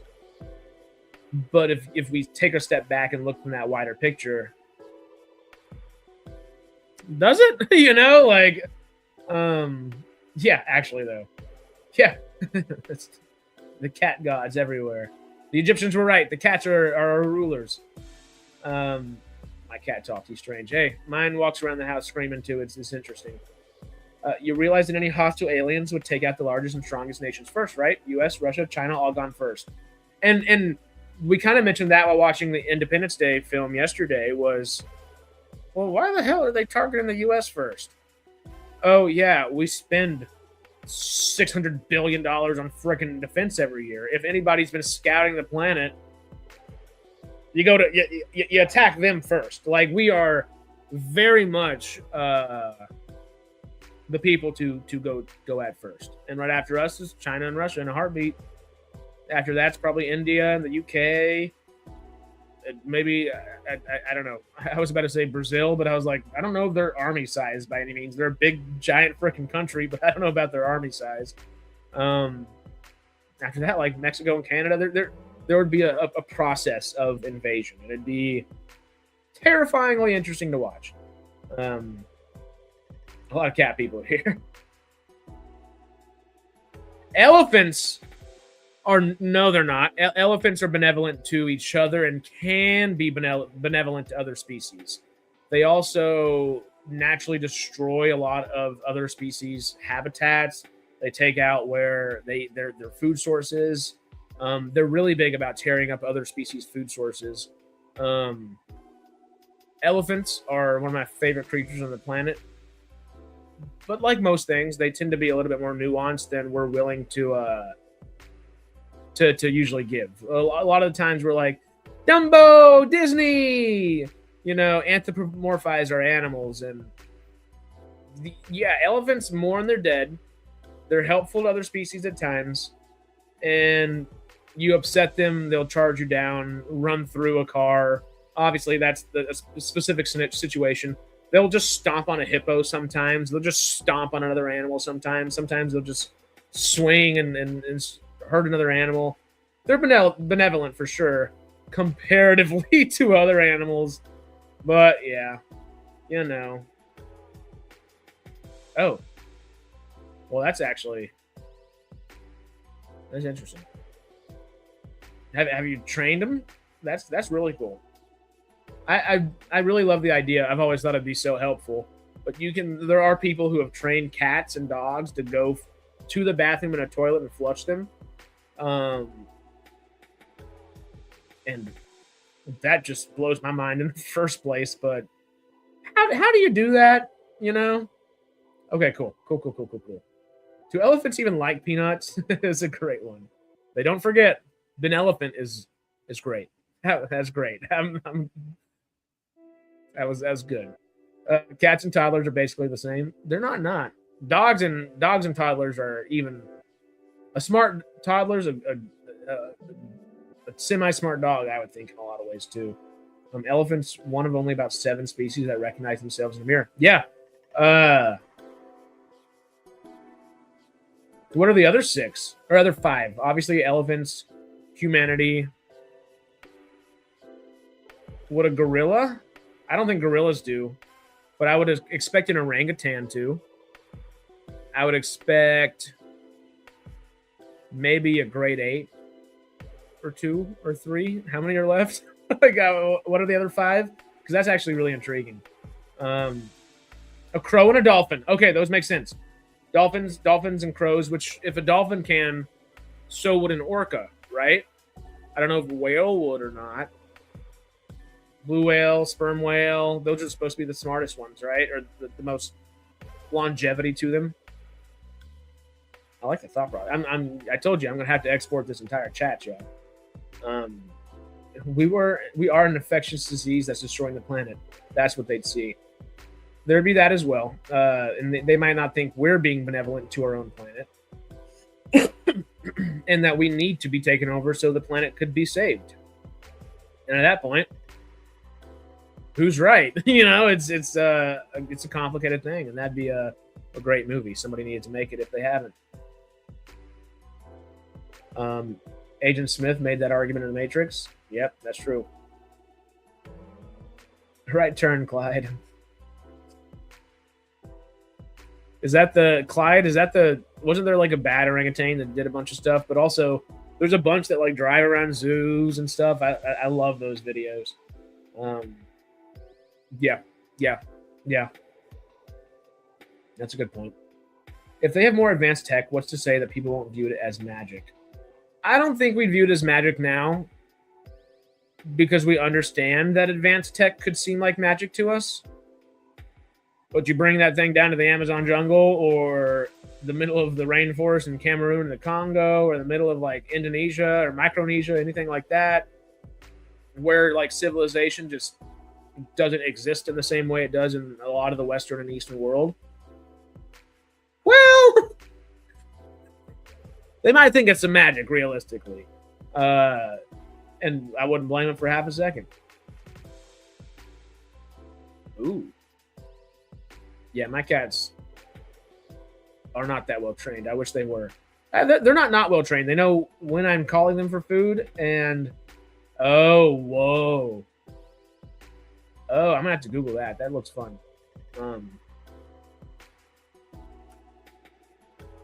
Every species that I did not spell recognize.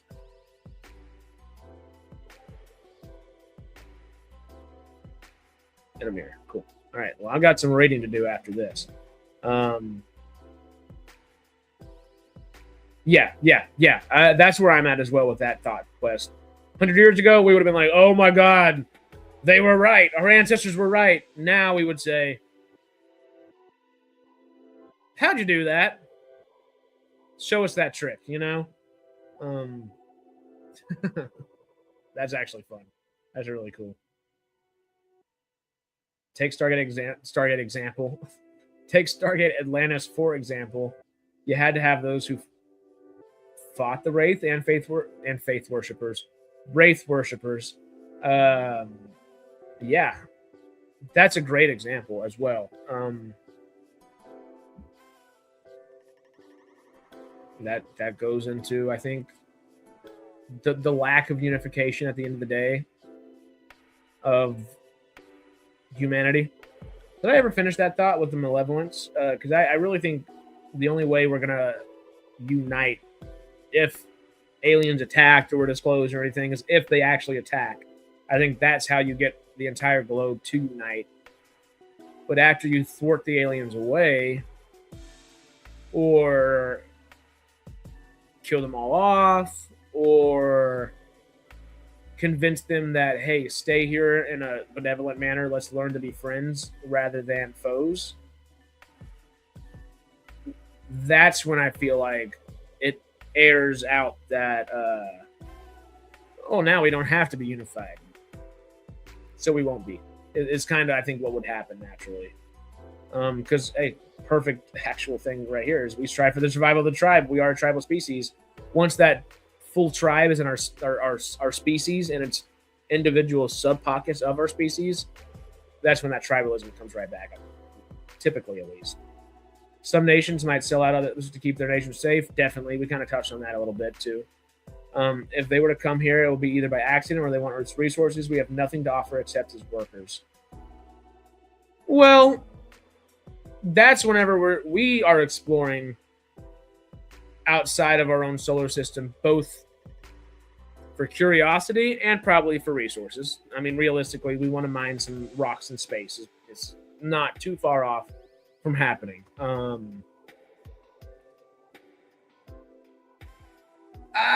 Yeah, but if it's truly a higher species, maybe there's just an intellectual curiosity. The likelihood of that is not very high. Not very high at all, though. So, Melvin, you are on the right track, I believe, sir. Stargate has covered this topic too. How many planets did SG-1 visit only to create factions and civil war? Yep.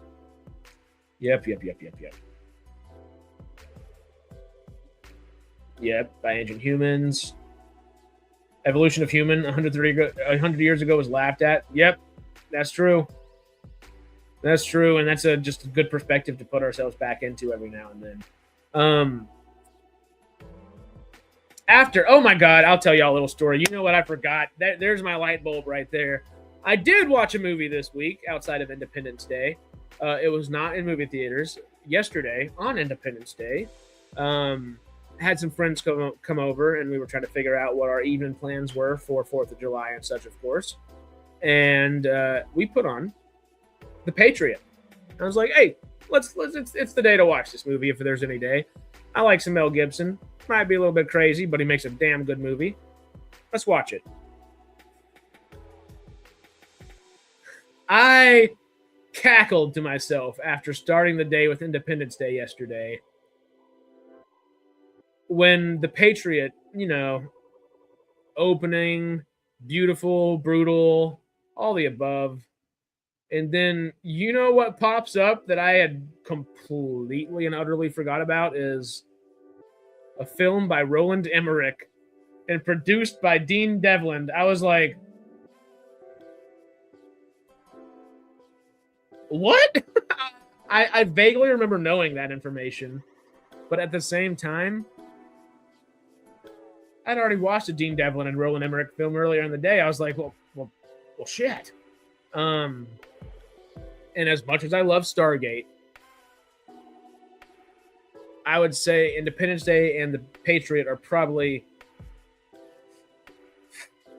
don't kill me, don't crucify me, y'all, better films in like a structural sense and a sense of cinema, where if I'm going to eat some popcorn and have a damn good time, I'm going to watch Stargate from Emmerich and Devlin any day. But yeah, it was kind of just funny in the sense of, okay, well, here's Devlin and Emmerich, round 2 for today, I guess. Love that movie though. Mel Gibson, Heath Ledger, Jason Isaacs too. Donald Logue. There's like literally half a dozen to a dozen other people I should be able to name off the top of my head, and they're just all escaping me. But your big heavy hitters, of course, are Jason Isaacs, Mel Gibson, Heath Ledger. Damn, they're good. And there's a lot of Stargate actors there too. There's a lot of the Reverend in that movie plays. Is he a Tolan? Oh, hold up. Reverend and Patriot.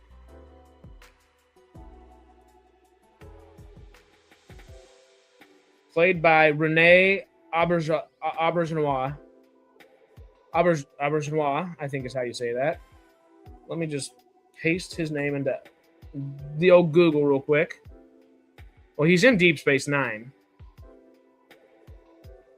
Let me say Stargate, because I know he's in here too.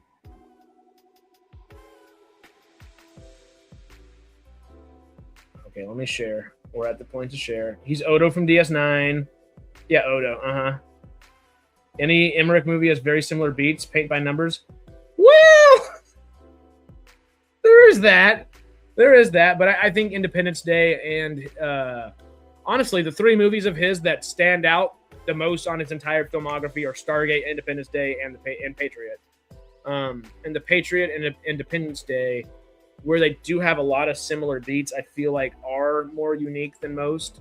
Where even Stargate, their version of their film, of course, is kind of paint by the numbers as well. Yeah, it's kind of paint by the numbers, but also it's just got too much damn good, just fun in it. Like, obviously, it spurned what we love today, you know. Spaceship Battle Yamato live action. I think it's on YouTube. Ooh. In SG1, he's the Yahtzee. Aye, thank you. This guy played Alar in the Stargate SG1 episode, The Other Side. Yeah, this guy's been all over science fiction. And he passed away, I think, in like 2018 or 2019. I did look him up yesterday. I just forgot his name in between yesterday and today. Oh, of course. Moonfall is his best film. By far, of course. Now, do I have fun while watching Moonfall? Yeah. Halle Berry and Patrick Wilson. Can they just do like an actual good movie together, please? I love the two of them in a film together. I love that casting. But Moonfall's not a great movie. I do love that it gives old not Samwise, Samuel Tarly some fun stuff to do, which is always great. But that, yeah, it's not a good movie. Okay, but before we jump out of here, because we are nearing on 2 hours right here. Excuse me, y'all. Monk did ask earlier, and I'm going to end it with this. Not a little sci-fi, but a little fantastical stuff. 8:30 p.m. Too late for mac and cheese. Never too late for mac and cheese. But Harris, what are your expectations for episode 3 of House of the Dragon? Look at old Hot D. Yes, Moonfall was fun. It was so much fun. I did go see it in the IMAX headquarters while Roland Emmerich was there giving a talk afterwards, signing autographs and doing all that kind of stuff. And that was a really good time. My roommate at the time and we went to go see that, and that was fun. Great movie. Well, a lot of fun though. A lot of fun. So expectations for tonight. In what sense? Plot wise, I think it's going to be good because you did follow up with there are a lot of hard conversations Allison and Rhaenyra have to have now. Yes. Moonfall sucked. That's not a good movie. It's just fun. That's about all it's got going for it. Hey, I would rather watch Moonfall over Supergirl every day because Moonfall actually tries to do some unique things rather than just at least sucking from just being overly generic, you know? It's not generic, but it's not overly generic. It's not genericism isn't the only thing it has going for it. It has some really cool concepts and ideas. No, okay. Would you rather watch Moonfall or Rebel Moon? If you would rather watch Moonfall, chat, put a 1 in chat. If you'd rather watch Rebel Moon, put a 2 down in chat. Because Moonfall was excellent over Rebel Moon. Rebel Moon, talk about genericism is the only thing it has going for it. Because yeah, I'm on 1 all day. But yeah, spoilers for Little House of the Dragon, just in case, y'all. 12, 1 and 2. But 1 and 1. Okay, all right. Neither, Quest says. Sir, I believe that is the correct answer. 0 or 3. Like, come on. I'm with Quest, actually. Changing your mind from 1. Touche. But yeah, the Sea Snake doesn't have any boats left, and Aemon and Harrenhal should be interesting too. Alice Rivers will have some fun. I'm excited to see the Alice River stuff. I am excited that they're expanding on that and diving a little bit deeper into, not just a little bit, a lot deeper than what we know. My worry, though, is because I love Ryan Condal as a filmmaker, but he doesn't seem to have any interest. I feel like him and George R. R. Martin are just pissy at each other, and Condal has no interest in telling George's story for what George's story is.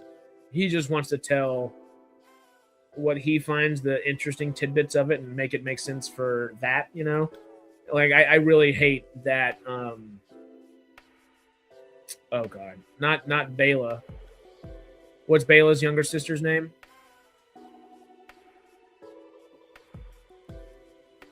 Damon's youngest daughter? Not youngest daughter. Does he have another daughter with Rhaenyra? Rainey's. Okay, I was about to say, like, I thought it was Rainy. I was like, it's not Raina, obviously. What is SP? 2 episodes in and lost how many leads? 1. Just one. And he wasn't really a lead. He never really was a lead, but he was the head of a house ish. Rainey's, yes. Oh, that's gonna be I mean, it adds more familial tension, but Rainey's for down the road, like. No, it is Rhaena, isn't it? Isn't because. Now I'm mixing up names. Rainey's is Princess. Yeah. No, that was her aunt. That was Rhaenyra's aunt. Is there a Rhaena Targaryen? Rhaena? Yes. Oh no, but Rhaena Targaryen is. Oh, that is Rhaena Targaryen. Yep. Rhaena is who we're talking about. Cool. Oh, good point. Yep, 2. Oh, yeah, but the pirate wasn't. Jace and the pirate weren't necessarily true leads. and neither was I forget that they killed off both the Lannister twins. I wish we see one, and it's super unceremonious. I wish we would have gotten the first one. I liked how they did it. It was really interesting. I loved seeing Tommy Flanagan come in there with a head and just go, "I got the lion," you know. That was really cool. But Otto, that one surprised me. Tylan isn't dead, no body. Well, maybe. I don't know. I don't know what this show is going to end up doing. Yeah, the Alice River stuff will put Damon in a conundrum too. Aemond, I was just so happy to see him get a little in the back real quick. He obviously turns around and gets young Lord whatever of Harrenhal. Is it still strong? It's still strong, right? That does it, Harrenhal. It's just not Lair Strong and Harwin Strong's family. It's Simon Strong's family, right?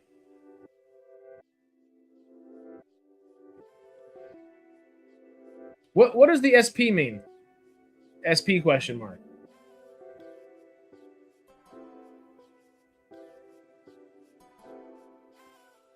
Yeah, that's my thought is full armor dude definitely sunk like an anchor in a heartbeat. That's exactly where my thought went to. Spelling. I see. Well, remember, we're talking about Rhaena. Rhaena is Daemon's daughter. Rhaenys was Daemon's cousin and Viserys' cousin that was the queen who never was. But Rhaena is the one that is now taking Nettle's spot, jumping on Sheepstealer and doing all that kind of stuff. You know, we're at where we're at with that. I wish we had Nettles. I wish, because Nettles is such a good character for Daemon's story too. And I guess I see what you're saying, where Daemon's going to have to correlate with that somehow, some way. And it's its daughter, so it might make more sense to do that for the show in some ways. It's just is inherently less interesting, I think. Yeah. My brain just keeps trying to figure out what the hell's going on, you know? Yeah. Yep. Rhaena. Rhaenys. Niece slash not granddaughter. Yeah, the Targaryen inbreeding's a little, not a little iffy, a lot of iffy. Too many R names and too many family trees that keep crossing roots, you might say. Combine character stories to save money. I understand that, but it's inherently less interesting when you take out when you make it this dynastic thing, which it is a dynastic thing, but it's supposed to be this dynastic family, and it's supposed to be juxtaposed against the lords and the ladies and the underfolk under them and everything of that sort, and it's kind of traded the entire underfolk aspect of everything. I don't think we have a true I don't think we have a representative from the small folk, you know, that we're really following. Is there somebody that's in the small folk that makes sense? Nettles would have been an amazing character. That's the character that pisses me off the most that they've excluded or changed or form fit to meet the standards they're trying to meet, whatever the right thing to say is. The dragon seeds are the underfolk part of it. Oh, okay, great point. Thank you. But also, it just, yeah, Ulf is our best example for the underfolk.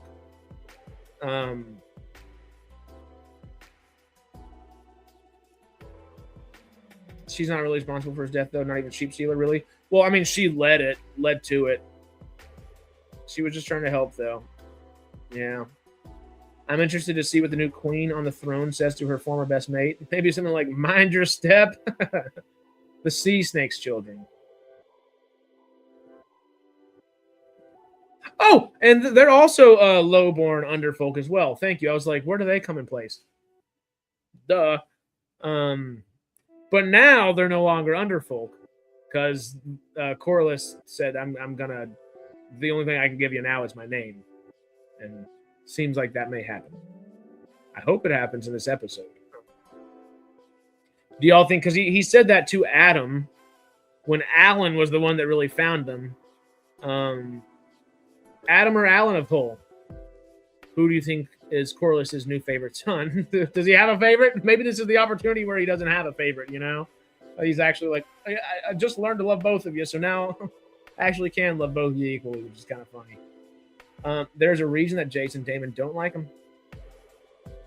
You don't give peasants dragons. You don't.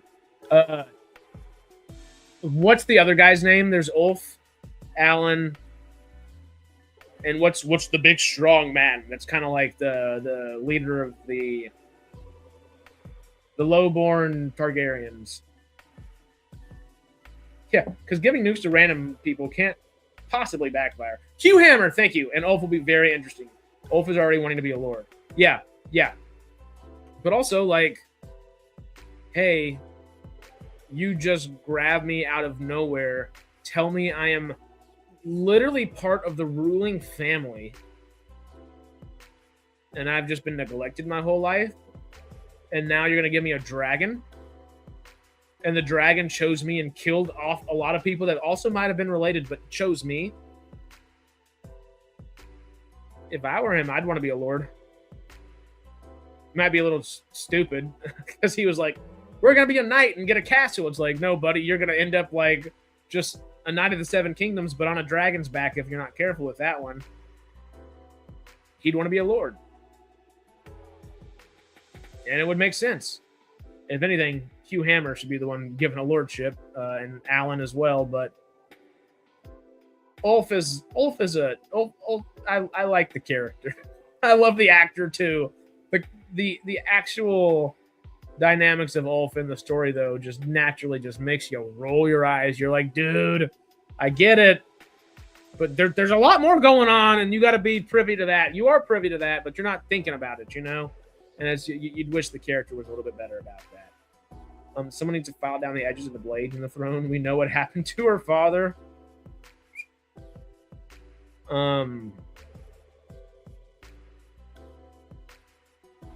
Hugh Hammer will be interesting in the upcoming episodes. In the book, his family has moved to a green area. Yep.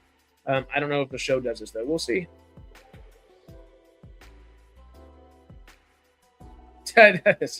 You know, I never even watched X-Men 97. So sorry, that's not us. We're the ones that will coordinate. Don't worry. All the other channels, they'll be the ones to watch the X-Men 97. We'll be trying to coordinate. Don't worry. We're saving Stargate. Hey, we're coordinating that. Our communities are the ones that are actually good about that somehow, thankfully. Oh, it already came out? Chillin', has it already come out? I'm surprised I haven't seen like a Chillin' stream about that. But as always, I'm going to go ahead and leave it with y'all on this note, as I should. The Save Stargate is the best. The first 3 episodes, cool. That was a lot of fun. I thought we covered a lot of ground. We're going to get some good clips from this one, which will be fun. Let me know if you think benevolent or malevolent aliens would unite humanity more. Which set would? The benevolency or the malevolency towards humanity? In that comment section below. On the actual main comments, not live chat. We'll live chat all day, you know? But let me know what you think, so then we can dissect that stuff and think about it ourselves, maybe in a couple videos, maybe in a couple more streams, all kinds of things. A poll? Which poll? Ayo, I'm glad. In the community tab. Oh, check it out. Let me refresh.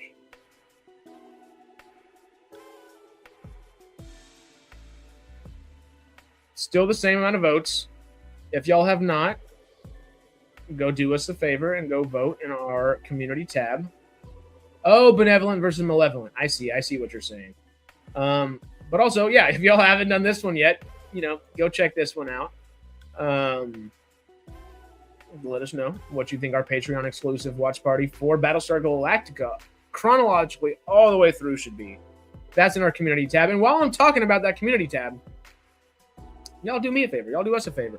Get a little community going, and it's kind of like a Discord. It's kind of like Facebook pages. If you go in there, you can post whatever you feel directly to our YouTube page and in the community. It's a lot of fun. And it allows us to kind of be a little more camaraderie, which, hey, in light of an alien invasion, we should be. We'd like to be, all that being said, y'all. Oh, we did a watch along. I missed the watch along. Would that have been Wednesday of last week or Saturday? Because I know Wednesdays and Saturdays are his usual go-tos. Yeah, but for the sake of it, real quick, last bit of housekeeping. I know we gave it to you about 40 minutes ago, but one more time. Tomorrow, Sarah and I will be here to start either Caprica or OG Battlestar Galactica. We'll figure that out. Later in the day tomorrow, I don't know exactly what time yet. Y'all let me know what times work best for y'all, and we'll kind of try to plan accordingly. We'll do Independence Day Resurgence watch party because we watched Independence Day yesterday. So, come full circle, finish that little duology out. Whether it's going to be as good as the first one or not, that's, yep. You know how that's going to go. But we'll still, watch it on its own merits. I've only ever seen it the once in theaters a long time ago. Didn't love it. So maybe we'll give it a fair shot this time. We'll see. Tuesday, I'll be here doing a little bit of YouTube membership streams because that's going to be a lot of fun. And we need to get those things going again, After that, though, Wednesday, we're going to be Stargate Outpost again. It'll be Sarah, hopefully Matt, and myself. Thursday, we still got to coordinate, but there will be some creatures and cryptids at some point. And 6 p.m., we'll be watching, for a watch party again, Season 3, Episode 2 of Silo, which was so far great. That Season 3, Episode 1. I can't even get my numbers right or say them right now. Am I having a stroke? Don't ask me. I hope not. That's going to be a lot of fun. Friday, we'll talk about it. Sunday, we'll be right back here. Damn right. We're going to have to build our own silo. We'll stream directly from the silo. It'll be a lot of fun. Jobless Reincarnation dropped 2 episodes of Season 3 last week. Waiting for the dub now. Ayo! Ooh, there's a lot more dubbed Daemons of the Shadow Realm. I don't know if you hopped in early enough in the show to see that, but it's really good. And that Witch Head Atelier is really good. Really, really, really good. I'm really enjoying both of those right now. In the world of anime, of course. But Anime Trek will be down the line. That'll be down. Actually, I don't know if we'll ever do an Anime Trek because we can just grab genres and talk about animes all throughout different variations of Trek. But we are not making another Trek till we hit 50,000 subscribers on here. So, hey, I got to get used to it more. Don't crucify me, y'all. But I got to ask for super chats a little bit more. I just got to get in the habit of it. I did it once earlier. Don't feel the need to do it if you don't like to. But if you have something you want to make sure we cover, that's always the best way to do that. And then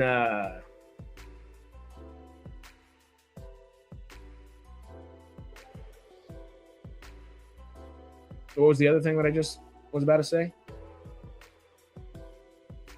I hate talking about these things so much and asking for these things. I'm like, oh, and the 50,000 subscribers. Let's get this thing on the road and try to get us to 50K. That's our next big goal. And 40K comes first. But when we get there, 50K is really our next big milestone. And I'd like to meet that. I don't know if into summer is realistic, but maybe by the time Halloween rolls around. That'd be fun. 50K, okay. That'd be fun. It sounds like a good time. Let's grow this thing. Why not? I'm amazed nobody has any weed in the silo growing. Maybe that helps them remember. It does actually form new neural pathways. So it would not be a thing. I think the Silo would be very happy of us having. We shall see. A House of the Dragon pod would help get to 50K, but that's Fantasy Trek. We have to make it to 50K to start Fantasy Trek. Then we can talk all things fantasy too, which would be fun. I'm a perfect example. Are you getting a tattoo if we get to 50K? Jay was getting a tattoo at 50K.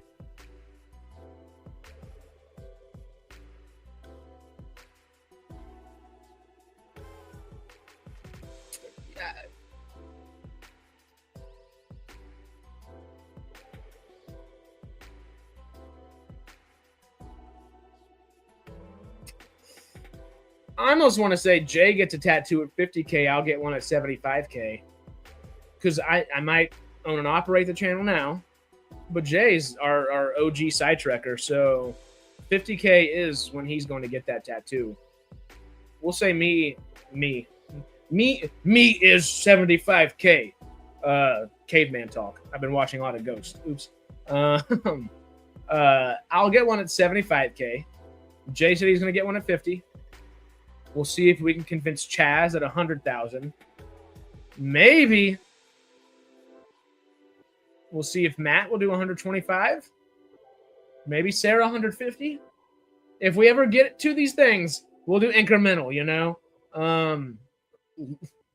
Long way away.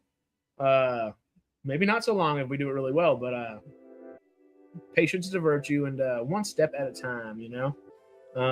A tattoo of a tattoo? Zipline. No, a tattoo of probably our logo would be my guess. The good old SciTrek logo. Right there.